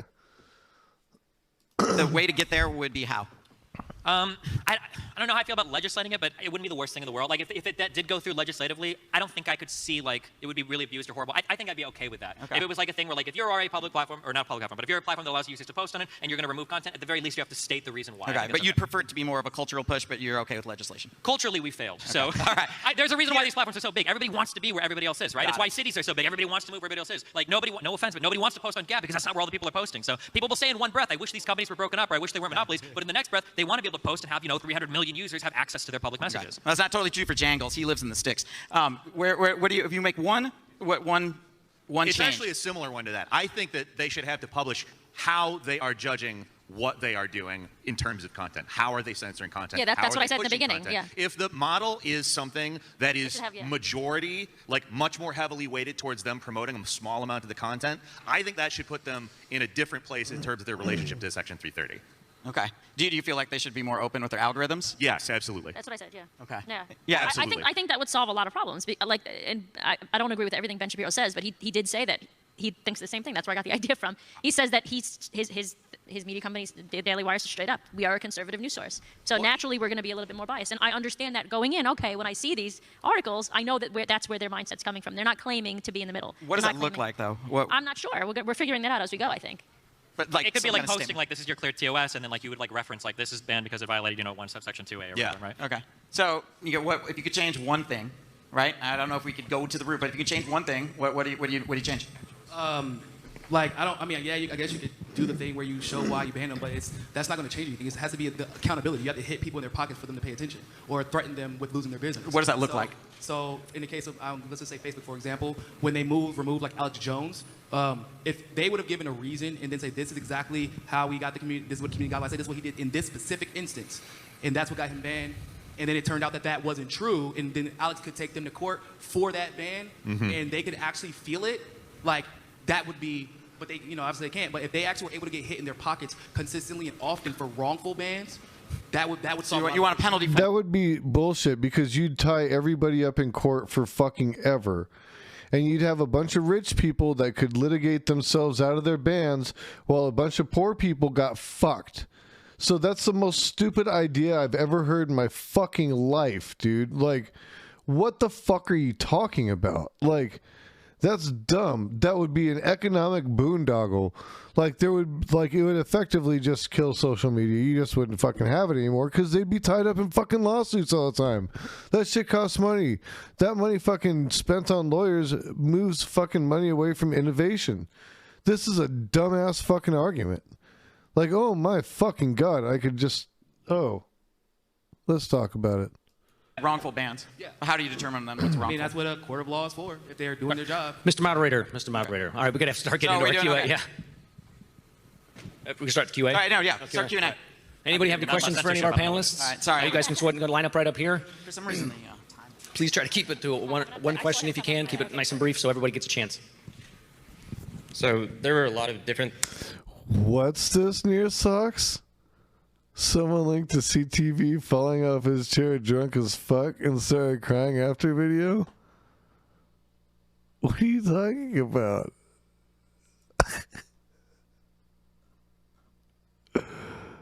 Oh no.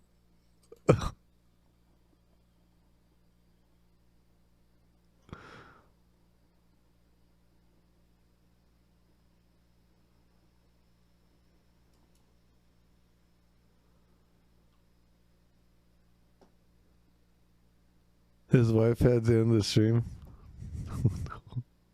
Fuck.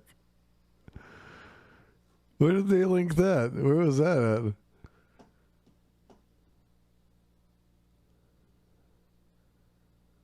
That pulled pork looked delicious, Obi-Wan. Damn, man.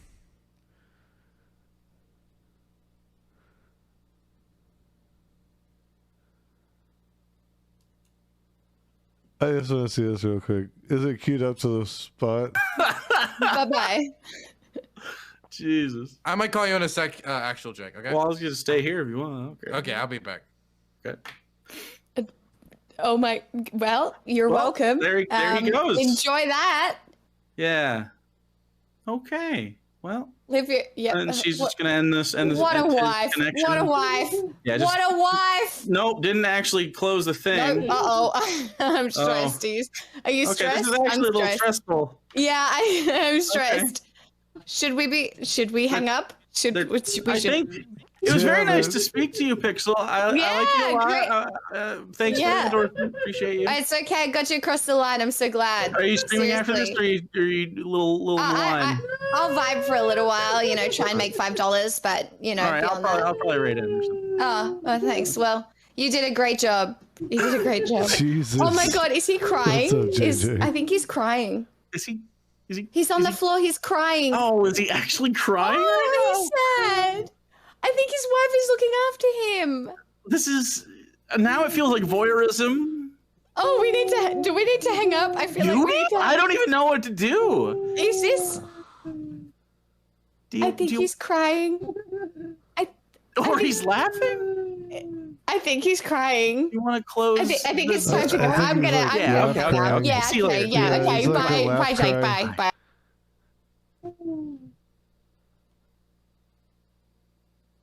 She's like, oh shit, we're still alive. How do I turn this shit off? This poor lady. Like, I can't watch any more of that. That's fucking, it's not her fault. Jesus, dude. Oh my fucking God. Hey, what's up? SendStream is rating with 4 people. Thank you very much, SendStreams. I'll shout it out. As always, SendStreams is one of the best moderating team on Twitch. Part of the Jason Society moderating team at one point. He's since retired because he's on to his own bigger, better things. But we very much love the SendStreams around here. And we're happy to have him and all his viewers. I am a cannabis stream. I do politics. I fucking play games sometimes, but I really suck at video games. So like usually it just results in you guys getting to laugh at how bad I am at them. So if you get frustrated at video game playing, if it's not good, then yeah, that might annoy you. But everything else, pretty much anything goes. We get pretty wild with it. I like to watch funny videos and shit too. Intermingle it with the politics because shit sometimes gets hectic. Reasons to go in and I guess regulate these companies. I think the big thing that we discussed was you got to get really close to these things. I think the big thing that we discussed was the publishers. So what would your bright line or standard be for considering someone a publisher or not? Because if you talk about like Facebook or something, you kind of would have to like go into their code and algorithm, and that's kind of like their own personal property. So like, how would you be able to determine that? So like a more defined like idea of what a publisher is. Somebody that like writes and contributes to their platform like in a meaningful original way. So if you're writing your own tweets, you're writing your own articles and posting them or whatever, you're like publishing those articles. That's a content creator though. That's not a publisher. What is the difference? Well, does Penguin Books write all the book? Does they write? No, authors do. It's a publisher is the larger umbrella that all of these content creators. That's getting the messages out. You out. and me are technically content creators as well as anyone else who's tweeting. But here's the thing: if we had a TOS that outlined exactly platform. I mean, if antitrust laws exist for any. Sen also posts his Discord in the chat too. So if you want to check that out, check out Sen's Syndicate. I'm up in that shit too. Reason I feel like that would be the reason they exist, right? That if I get up one place, I have no access to this entire market. That seems like a good place. So the obvious example that at least comes to my mind is in Parler, right? So Parler comes, they get big enough, and immediately they're delisted off Google Play and the Apple Store, and they lose Amazon Web Services. So it's now I guess you've got to create your own internet, right? Because it was before kind of create your own social media.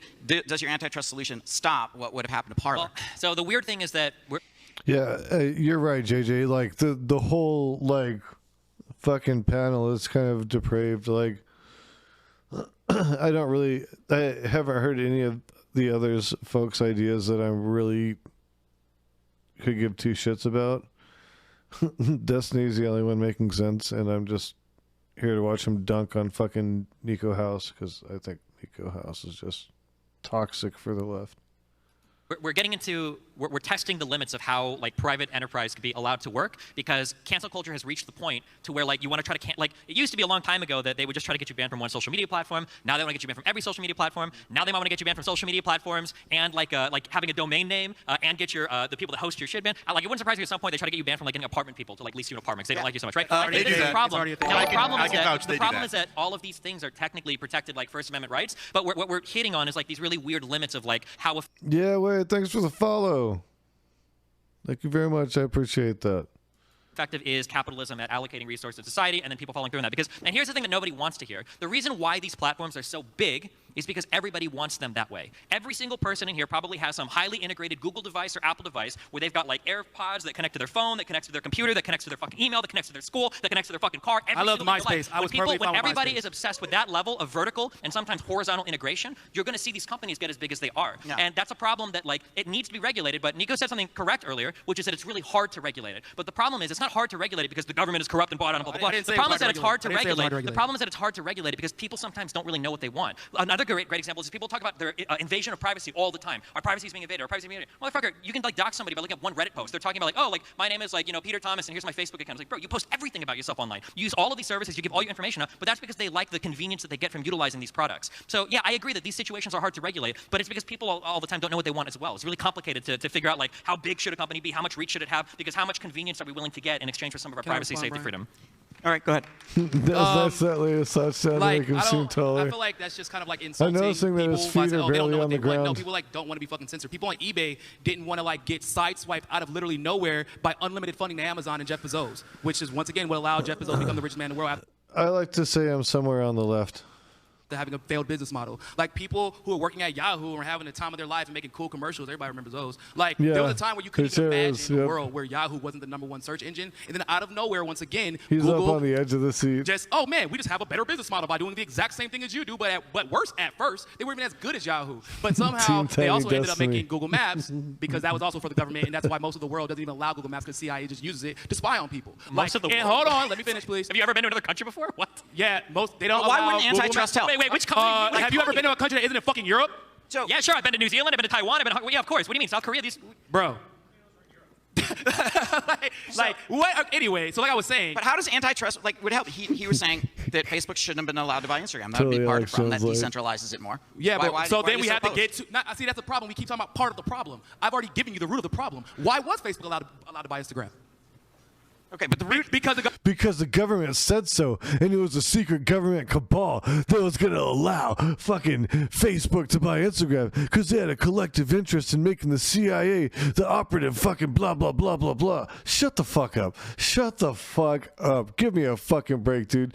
Like, oh my god, dude. Walk the fuck on, man. Like, show proof of this shit. Jesus Christ, dude. Government allowed them to. All right, but because it served their interests. That requires us and who has benefited the most from all of these mergers? But if you just look at the election. But what can you agree on? Like other than like the root is so deep in your thing. We should for a while. Once we saw the 96 communications bill go through, and then like all of radio and all the companies got basically bought up by the major 4 or 5 companies. Like we knew then our antitrust laws no longer work, but somehow they just keep getting allowed to be played. And so what basically Destiny is asking us is, hey everybody, trust your government to do the right thing. Well, How's that working out for everybody so far? I mean, to be fair, he seems distrustful of the big companies buying up and getting too big. I just don't like it. People don't recognize where the problems come from. If you don't like the media, if you don't like big companies, I'm sorry, but it's a mirror. It's a reflection of what the citizens want. It absolutely No, it's not true. It absolutely is. Not true. You can get as mad as you want about it. We live in a democratically elected society. People keep electing these politicians. I need to get out of Twitch and go talk to people. Because people tell you what they want if you go talk to them. They don't want to be censored. But all the elections were stolen. And somehow he is in power. Right? I don't give a damn who you were. He was the #1 target on the debate stage for a reason. Because he was the most vulnerable. Because no one liked him. Nobody. But somehow, some way, he becomes the president anyway. Or who? Yeah, he became the president anyways because that's the way that the politics work. I said this before. I think I pushed it back a little bit by accident, but yes, Biden was the least likely to win at the beginning. But the problem is all the other people's ideas sucked, and the only alternative was Bernie, and nobody wanted Bernie. So, like, everybody else aligned behind Biden. And by nobody, I mean nobody on the fucking debate stage wanted Bernie. Even Elizabeth Warren. So, yeah, they all fucking did everything they could to dilute the vote so that he wouldn't win. And then they all backed out at the last minute. That's not a fucking cabal. That's a political strategy because they didn't want Bernie to get in. They didn't want his policies to end up being implemented. So, no, it's a horrible strategy. It sucks. And it lends to the fact that there's dysfunction in our political parties and how we allow those political processes to happen. But it does not say that there's some fucking secret cabal. Like, that's the shit that pisses me off with this guy. Like, he could make an argument from the very same perspective that doesn't involve that and be straight up with it, and it would make perfect fucking sense. But instead, he wants to jump off the fucking deep end and go into fucking all sorts of fucking weird-ass shit that has no fucking relevance and that he can't support with any fucking documentation or evidence. And that's the stupid part to me. So, come on, get the fuck out of here, dude. Come on. Everybody by the end of the George Bush administration didn't like George Bush, and then somehow, some way, he gets paraded back in front of us. Everybody's like, oh my God, actually, I do kind of like George Bush now. We get told what we wanted through. You gotta let this. Well, you gotta let me. You can't play tennis with one person, man. Like you gotta. I just want to back off. I let them finish. Biden won and stole the election with a Republican government, with Republican federal judges, with Republicans looking at every step of the way. Somehow you're like the tennis guy that's running and hitting your own balls. Well, shit, I can do that. I'm not good. But I'm not talking about stealing the election. I'm talking about, you're saying people do, they think, and then the government and the private institutions react to what. No, we know, like, propaganda is a thing. Like, did you read about the 80s? Like Cold War? Okay. But that sounds like an argument for censorship. Why would I? No. Because when you don't do I can then go out and tell the truth about that propaganda. I guarantee you, send me in a room with Destiny. Send me in a room with Destiny when he's spewing bullshit. I will tell you why it's bullshit, and you will know the right and correct way to go about solving issues. This is why we have these conversations. So, if you could make one tweak, what would you do? I don't want to just like one. Arielle? Arielle. Okay. There was a suggestion that she hit on earlier that I think would be a really good thing. I don't know if you would legislate it, but at the very least, we should hold everybody accountable to it. I think that when you remove anything from your platform, I think that the ban reason should be publicly stated. That's like one thing that I would really, really, really like. There are some platforms that have done this. Like, there was one Kickstarter or something, I think, where sometimes when they remove like really charged content, even if you don't agree with it, they'll put a video out saying why they did it. I think that would be an awesome level of transparency so that if we can see stuff is getting removed, at least we know why it's getting removed. And then we can make the decision if we want to continue supporting the platform. Exactly, yeah. So, and then the way to get there would be how?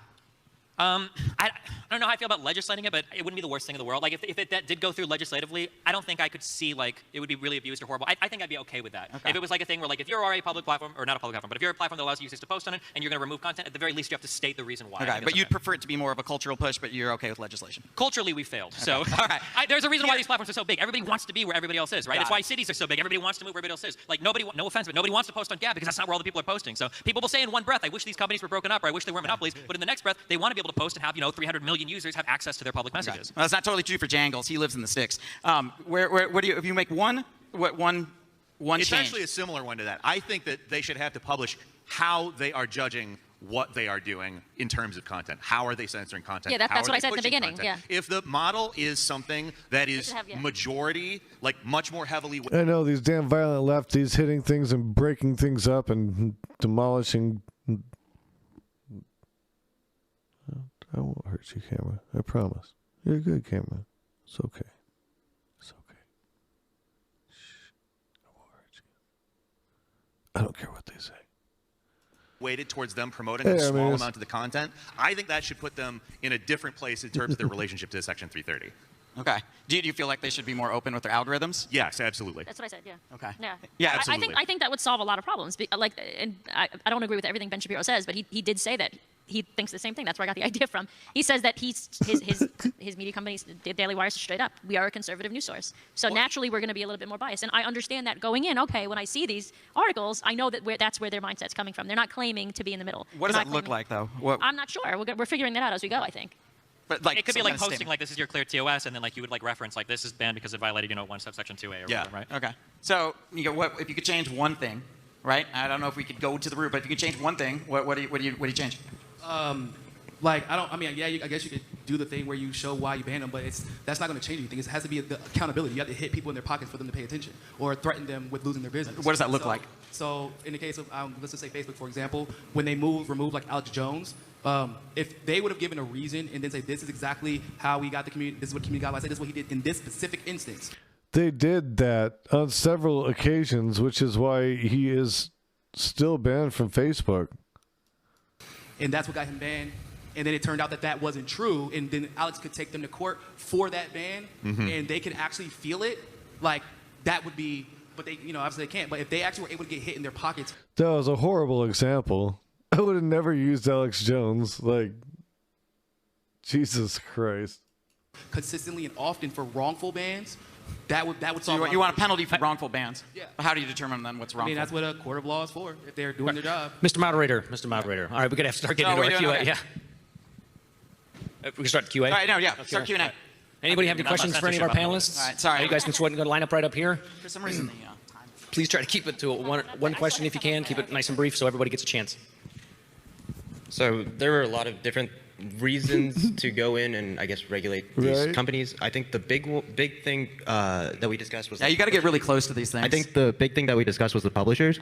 So what would your bright line or standard be for considering someone a publisher? Yeah, it looks like a lot of Twitch peeps went to it.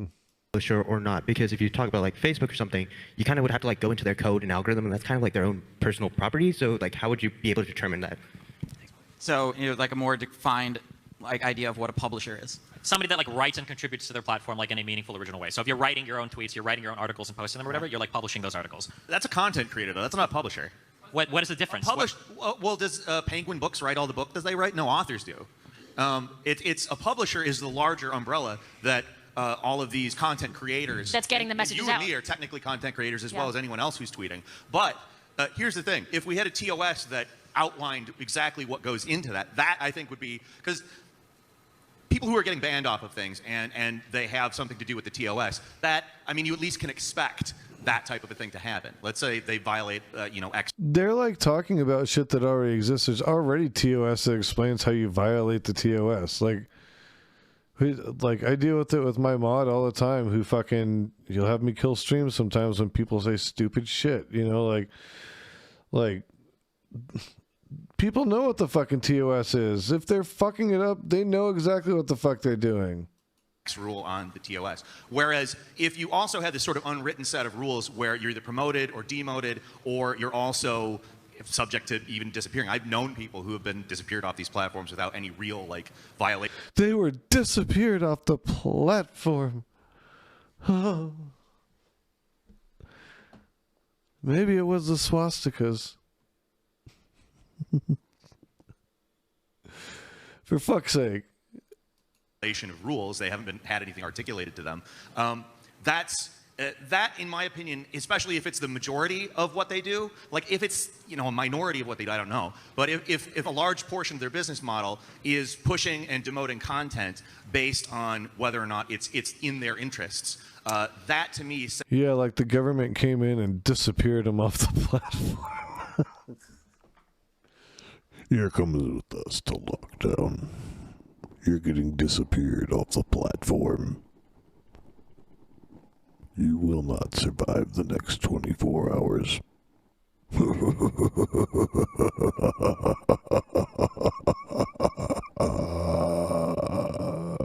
Says as publisher rather than just provider. Quick rebuttal. Yeah, so I think there's a difference because when you talk about a book publisher, it's not just user-generated content of like people that come to a site. There's usually like an implied relationship. Like if you're being published by a certain publisher, unless there are some open publishers out there, there's like some collaborative effort there where you kind of like endorse the message to some extent by being a publisher for a certain person. Yeah, but when you push certain content and a large amount of content is just totally ignored by these standards, when you push certain content, you start acting in that way.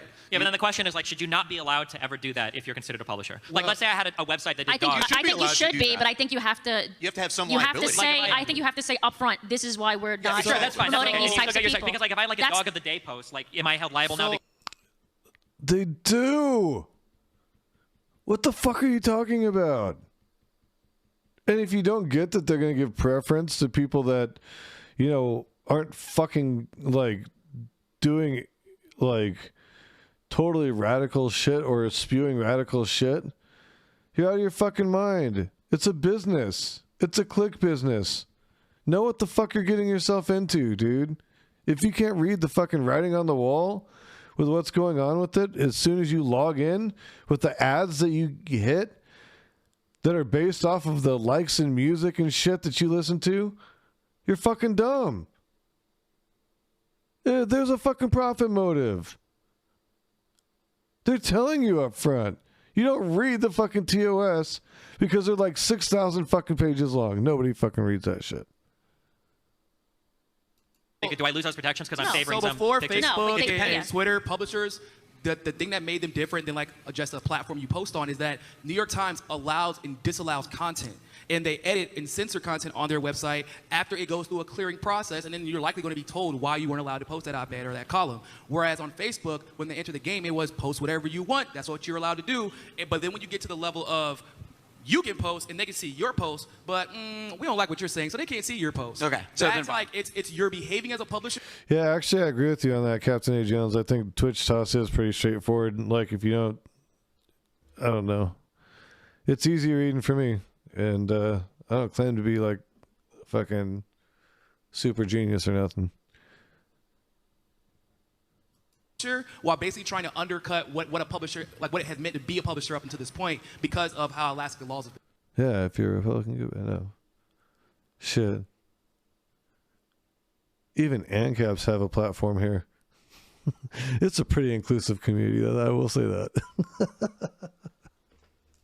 All right, go ahead, Michael. Good morning, everybody, or good afternoon. Morning. Yes, it's the wrong time of day. It is, in fact, the afternoon. So a lot of this debate seems to surround around issues of the First Amendment. How do we square the First Amendment with private property rights? I'm reminded of a debate we had in previous generations about something called the Fairness Doctrine, which was this doctrine which stipulated that radio had to cater to both sides of the political aisle in due fairness. And the number one people who argued against that were conservatives, saying that this was a violation of some property rights from these radio shows. Simultaneously, conservatives all over the country are trying to ban the teaching of critical race theory in classrooms. It seems like conservatives are the biggest pioneers of censorship, right? So how can I trust conservative voices, or maybe I should say any voices that are trying to repeal Section 230 to be neutral in the application of this and not to just build a safe space for conservatives? So I think the question is, would the reinstantation, whatever, if we put the Fairness Doctrine back, would that help it? Well, the Fairness Doctrine isn't explicitly like they're required to show both sides of an issue. They're required to attempt to show more than just a simple. Required to have parity, Yeah, well, no, that's. Sorry, did I say fair use? I'm sorry. I meant Fairness Doctrine. No, the Fairness Doctrine is you have to have parity. Do you like the Fairness Doctrine? No, that's fair use. Do you guys like it? You want it? I think Base, Captain A. Based. You want it back? The Fairness Doctrine was an inelegant solution for the problem that it was attempting to address, because it actually did not obligate dissident politics. It was just a mechanism that people could complain to the FCC if indeed they didn't agree with it, which meant that if there was nobody actually holding the station accountable, they weren't really required in any way. So it didn't have any teeth? Yeah, it had teeth. You could be sued. Do you guys like it, Fairness Doctrine? I don't know. Talking about we would have to. The Fairness Doctrine, you could actually lose your license to broadcast. Like, so it was a big fucking deal, and people did, and there was a lawsuit about it that they probably won't get into, but basically radio station had allowed for somebody to come on and call Barry Goldwater a communist and make all these accusations against him. Well, through the Fairness Doctrine, the FCC said, hey, you know what? You never let Barry Goldwater come on or any of his representatives come on to defend himself or present an alternative argument to it. So we're going to suspend your broadcasting license. Well, when they did that, it went to the Supreme Court. Fairness doctrine went out, from what I remember. And so, long story short, the whole concept of it was, yes, it very much did have teeth. If you lose your broadcasting license, you can't fucking broadcast. Like, and it's a little different now because now you could just stream instead. So at this point, the fairness doctrine would have no teeth simply because the mechanism that it attacked prior is no longer something that is utilized for a lot of direct interaction with the viewers. So I would like it. You would have to straighten it because they were like, Tulsi actually introduced legislation on it while she was running, and it was to straighten it, and then because Obama was the one who actually repealed it. Oh, I don't know what the language of the law was. See, did you hear the Tulsi standing right there? Oh, Tulsi. The idea was both sides. It was what, 2014? It sounds like a when he did garbage, it? but I don't know the implementation or how it was like. It's like allowing propaganda where you don't have to have any parity, and obviously the parity is going to be perfect. But then once again, then you can take it to a court of law if you feel like it isn't good enough, and then hash it out in court. We get all the discovery in the documents, and now the people can then be a fair judge. And hopefully, if you do need to be held accountable, you can. All right. So next question. How's it going, y'all? Niko, I think you mentioned earlier that the banning of Trump off of Twitter had like major geopolitical implications. Do you believe that there's a line? So, for instance, if the president were posting child porn or inciting a riot or something like that, do you think that Twitter has the right to be able to ban people like him off the platform? If a president was to post child pornography, that's against the law, and so you could then. I mean, I feel like that's a good question. No, I think that's your example. Yeah, no, well, because that's what he said. So like, but it's true, like, right? So if he's posting that, then he is literally breaking the law. Not only should he get banned, but he should be taken to court, and they should figure out how many years they should be giving him. Hopefully more than what they have been giving. But when you get to the situation, like for example, inciting a riot, so now you're in a gray area because what does that actually mean? Like for example, is Travis Scott going to be charged for the 8 deaths that he may have caused last night at his concert? We don't know, but there are courts that have that discussion. In Twitter and Facebook, if I'm not mistaken, none of their executives are a federal judge or a Supreme Court judge, and nor are they going to have a conversation, and nor is there going to be any due process applied. So if we want to see accountability there, then you go through the due process to make sure that it's being done the right way and publicly rather than behind closed doors. Okay, next question. Hey, my name is Sean. Hey. So my question, you're all on YouTube, I believe, and I have get close to that mic, man. So I have a question about, in particular, in regards to misinformation, disinformation.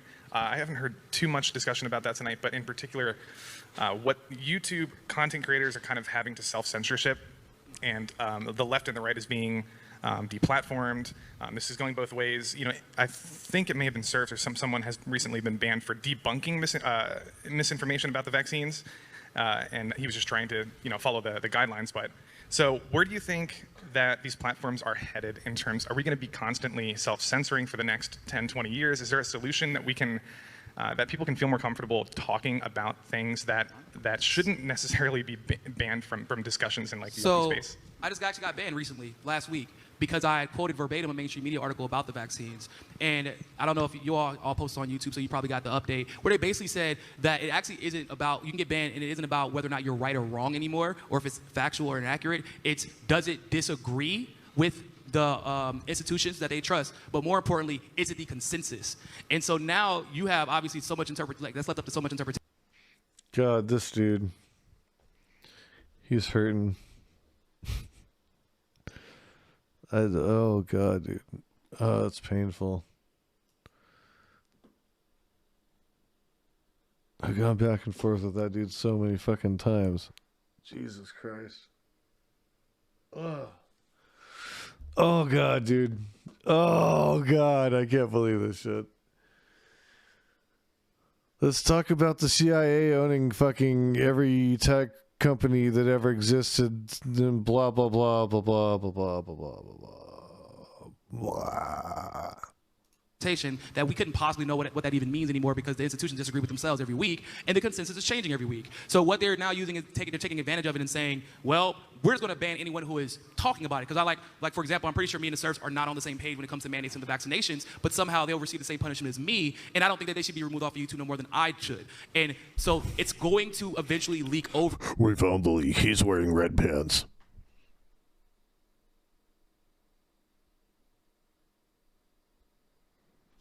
A Palantir is a dangerous tool. Into everyone else. I'm a black man. I don't know if y'all know that, but we have this What? saying. Yeah, no, man, it's crazy. I'm we have totally this saying- colorblind. We have this saying in the black community that we're just the test subjects. Whatever happens to us will absolutely happen to everyone else eventually, and that's what happens. So. What do you think over here, like in regards, especially to like the medical discussions, because expert consensus in medicine is the lowest form of evidence, right? But it seems to be established with this restrictions around this to much higher credibility than it is. Like, is that a problem? I don't have a good answer to this. I would say that, in my opinion, I think that misinformation is actually the biggest problem facing the Western world today, our inability to agree on what is factually true, because from that stems an infinite number of disagreements. We live in epistemically different worlds. Like, people believe totally different things, right? You know, some people believe that if you get vaccinated, you'll never get infected by anything and you're safe from every disease, and other people think that if you get vaccinated, you've got an 80% chance of getting myocarditis and dying. Like, the worlds that we live in are worlds apart right now. In terms of how do you address that, I mean, what's worse? What's worse, the misinformation or potentially not allowing legit information to get top, because the fringe theory could be the mainstream. So it could be, but that's why we believe in conspiracy theories, because why aren't they allowing these? People these die. other, why aren't they allowing this other information? Ivermectin for a year and a half, 2 years, and it turns out to be a Nobel Prize, like one of the safest drugs ever. They had all the studies in other countries. Ivermectin is not a safe drug. Ivermectin is not a safe drug to treat. It's one thing to worry about censoring misinformation. It's something else entirely to then restrict legitimate information from experts because they disagree with the narrative. So real quick, so Ivermectin is not a safe drug to treat the coronavirus. Please don't disappear me, CIA. My social media accounts. Not true. All right, Doctor. That's not true. All right, Dr. Bonnell. Let's move on. Number one. That's fair, and then you wouldn't. I my body, my choice. Wait, hold on. I'm actually curious. Do you know what Ivermectin is prescribed for? River blindness, parasites. It actually been prescribed for COVID all over Florida. That's why everybody's moving there. So what did it win the Nobel Prize for? What did it win the Nobel Prize for? For treating for virus. Actually, had multiple applications. It was for anti-parasitic infection. Yeah. So the idea that do you know why it works for? I'm not having. No, I do. Actually, we can talk about this all you want. My point is that there are certain studies, just like there's some studies that support the vaccines. There are certain studies, like one. Yeah, wait, hey, I didn't even see the subscription. It didn't come through my my thing, but thank you very much for that. I appreciate that. You fucking rock.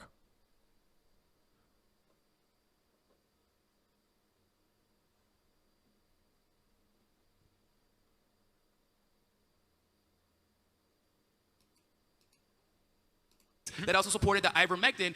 Yeah, even if it had minimal positive effect, it was far more safe and proven and tested over time, and people did not have that option where there wasn't a vaccine. Ivermectin did fuck all for these guys. They took monoclonal antibodies. They took azithromycin. Those two alone would address the issue. All the other shit they took is fucking dog shit. They took it so they could keep peddling their bullshit. Oh, God, dude. The stupid is strong.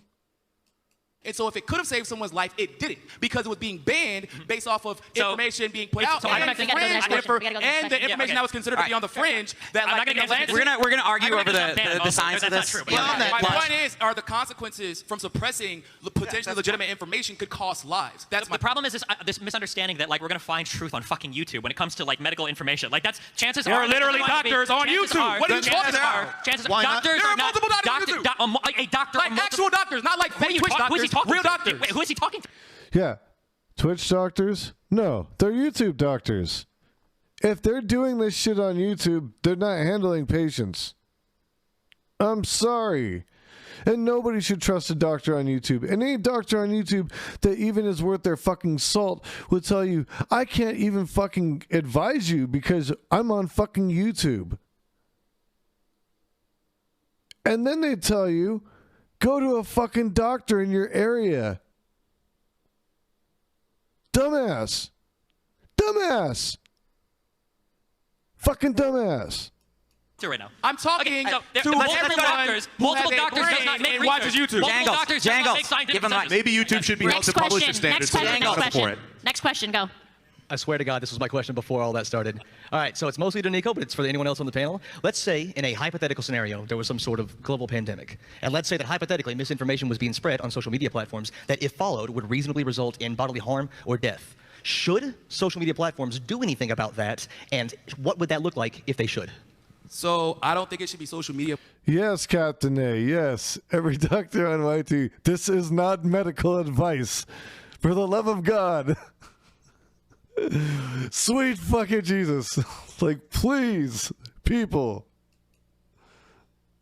Platforms that get to decide whether or not information is or isn't legitimate. Because once again, everyone believed, for example, like that hydroxychloroquine and zinc was a problem, and then CNN had to retract their article. The Lancet, which is supposed to be the super prestigious medical journal, had to remove their study because it turned out to be BS after a Harvard MD who works in the emergency room called them out, and then no one could replicate their study. But policies were crafted because of it. Social media reacted to it and then never backtracked their reaction. They've just been doubling down since. And people have once again died because they didn't have the potential to have access while they were waiting for a vaccine. So the social media generally, one, I don't believe they have the heads of these social media companies. They have the best interests of the powerful who pay them off and who they can pay in Congress at their heart. That's who they're worried about. They're not worried about us. Okay.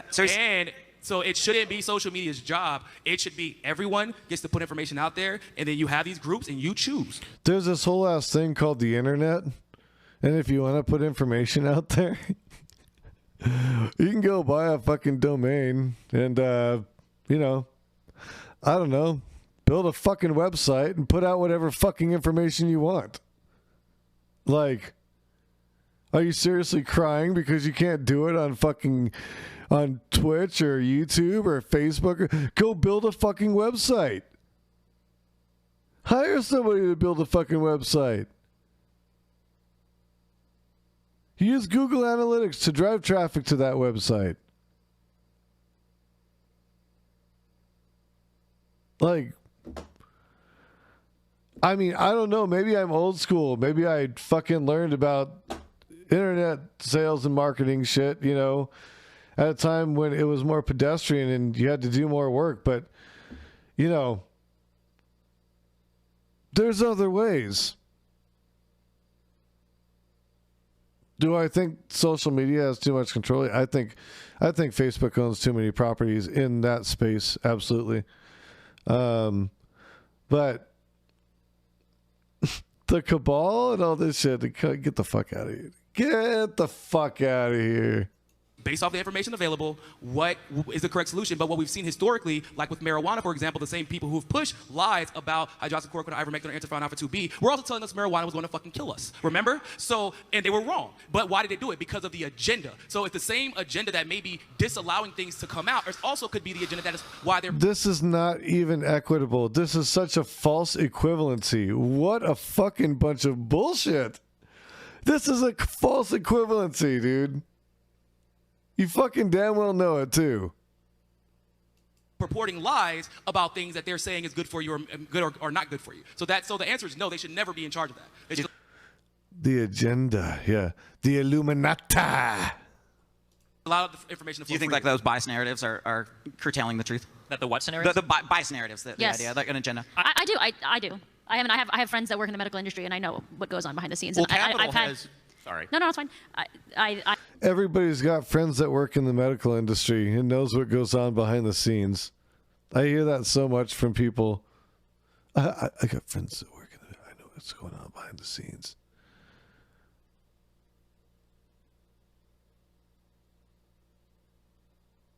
Yeah, it's like I have a black friend or I have a gay friend.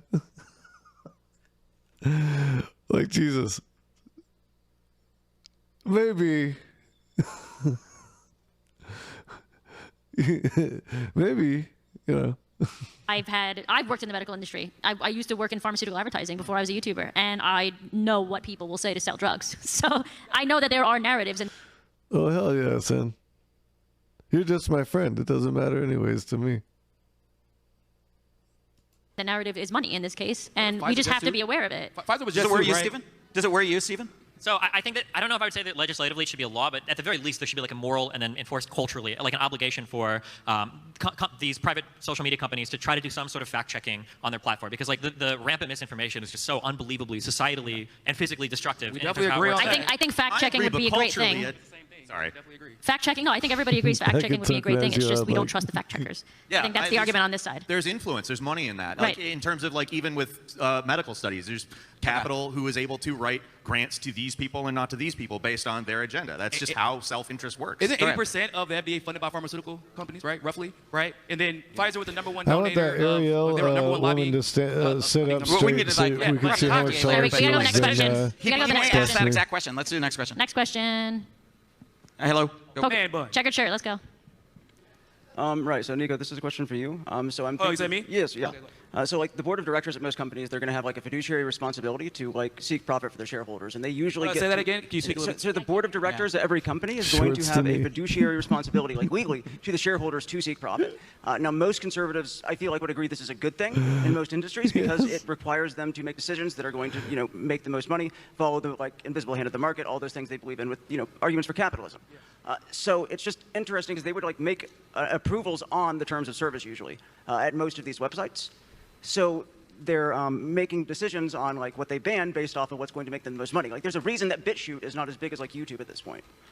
So what I'm finding inconsistent is, do you want to like promote free markets and follow that, or are you trying to like intervene in the market where it's only convenient for basically your side of the? Let me just say, you know not of what you speak, Jon Snow. I was thinking the same thing.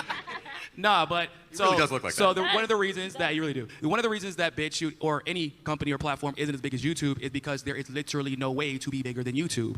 If you would be, Google could then just harm you in the algorithm so that no one ever finds you because they receive unlimited money from the government. I need everybody to understand this concept. They don't have competition because there is no competition for black funding. So like black market.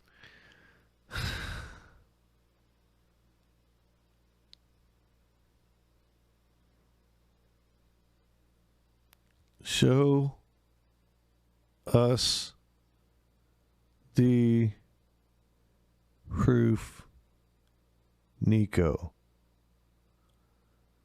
Show us the fucking proof. God, I hate it. Show us the fucking proof.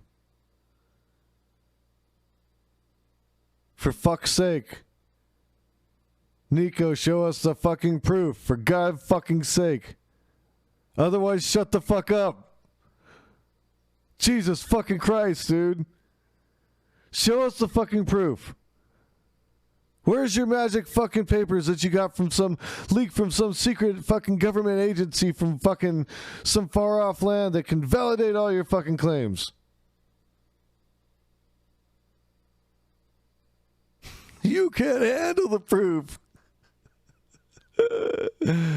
Funding, which is effectively what they're doing with InQtel. Dark money. Dark money. I mean, like I Can you wish. explain the unlimited money thing? I really want to know. No, they literally get unlimited money. Yeah, this is you. Oh yeah, Destiny's getting paid by Soros. I thought everybody knew.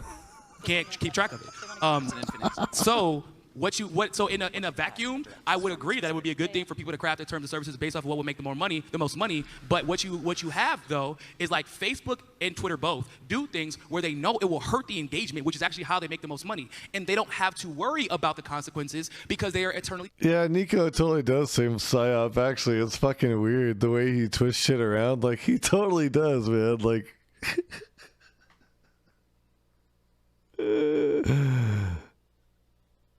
Maybe he's what Russians would refer to as a useful idiot.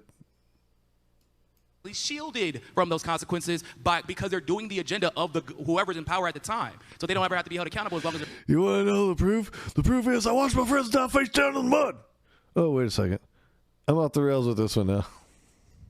Falling to that agenda, and then they still make money regardless. So I would love a free market in this particular case. The problem is it isn't truly a free market, and that's not obviously with just social media or censorship. It's with everything now. Okay. All right. And next question, and direct it to somebody on the panel. We're going to try to get them all, but we can't really have too much discussion. So pick who you want, and then your question.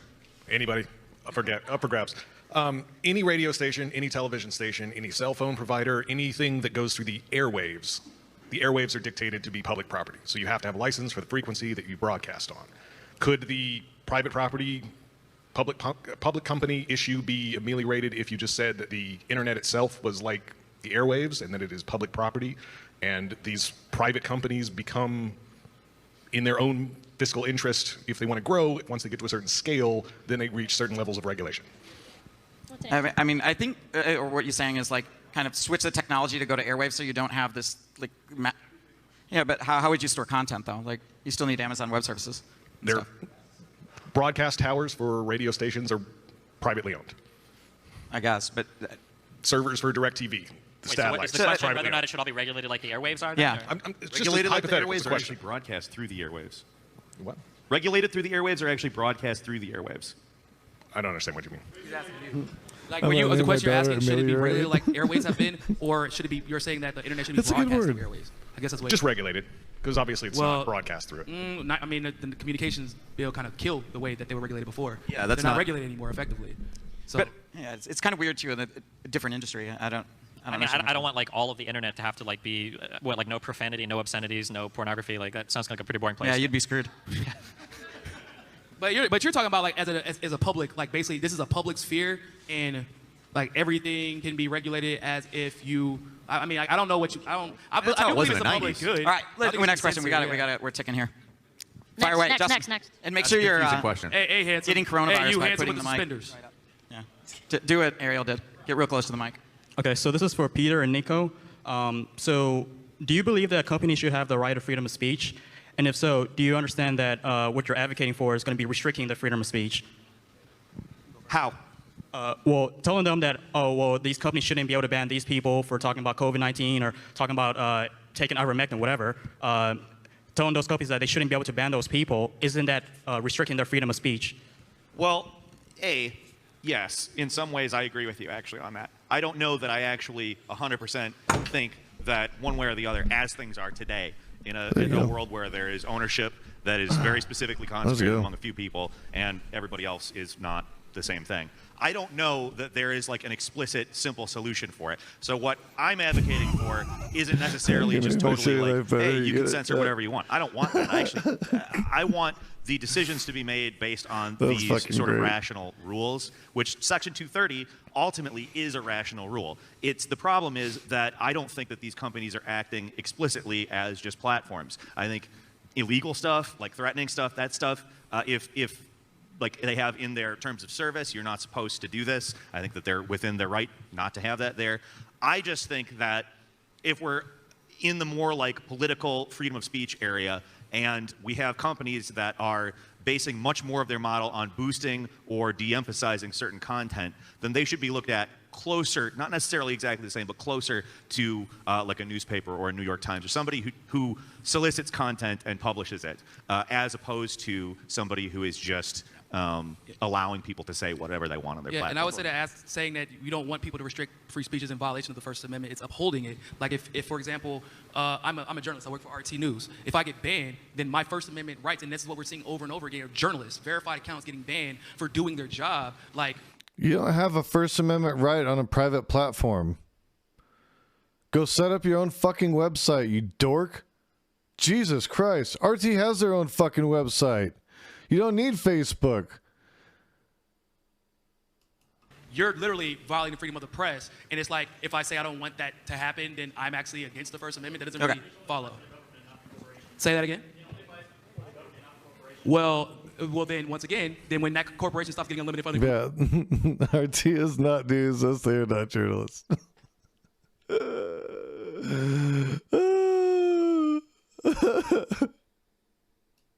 Government, then I guess we can have a different conversation. Yeah, he's saying they're too intertwined. All right, next question. This one is directly for Stephen. Stephen, you've said before that one of the issues with our consumption is that viewers demand the type of content that enriches companies. Given that they also use algorithms to make their content much more engaging and addictive, would you be in favor of a Pigovian tax or a tax on negative externalities on excess viewer engagement? And do you think that would be an effective way to curb the excess influence of big tech and content companies? I'm rephrasing this because it's hard to hear sometimes. So are you saying that if companies are motivated to get you as hooked or engaged as possible into their content, are there negative externalities related to that that should be curbed with some sort of federal legislation? Yeah, specifically a tax of some sort. That's a really good question. I feel like the answer almost has to be yes. I feel like we've got so much literature now on how social media is negatively affecting everybody's life. I'm 32. Honest to God, I cannot imagine being in high school with like constantly plugged into like the crazy social media shit these days. I would blow my brains out. It sounds like the worst experience ever. And we have like more and more studies that show that like especially women that use these platforms are getting like worse images of themselves. Men, young, everybody is like getting fucked on these platforms. You know, is this so much of a negative externality that it demands some sort of regulation?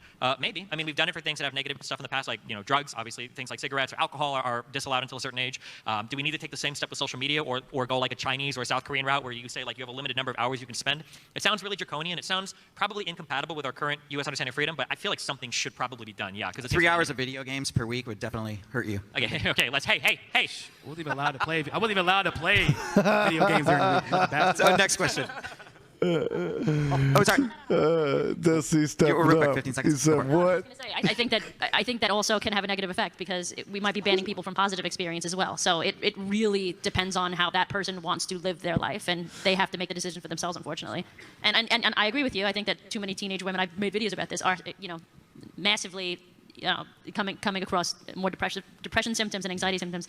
Yeah, and I think, but at the same time, some of those things can alleviate the pain. Some of those internet, experiences, but it goes back and forth. All right. Niko, you were talking earlier about how basically our government, including the CIA, has overtaken some private businesses. I truly believe that DARPA and Lifespan was... Oh, here we go. Notice how it's always like some old man or old lady?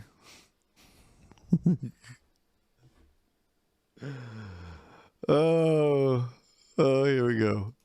Turned over the same day that Lifespan ended because it was deemed illegal and unconstitutional is the same day Facebook went live.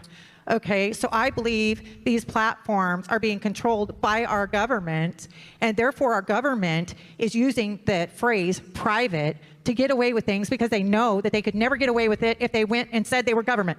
Yes. As a 21-year retired Iraq war veteran, I'm repulsed. I have had 3 Facebook accounts permanently disabled and 4 Twitter accounts for telling the truth because they don't want to hear it.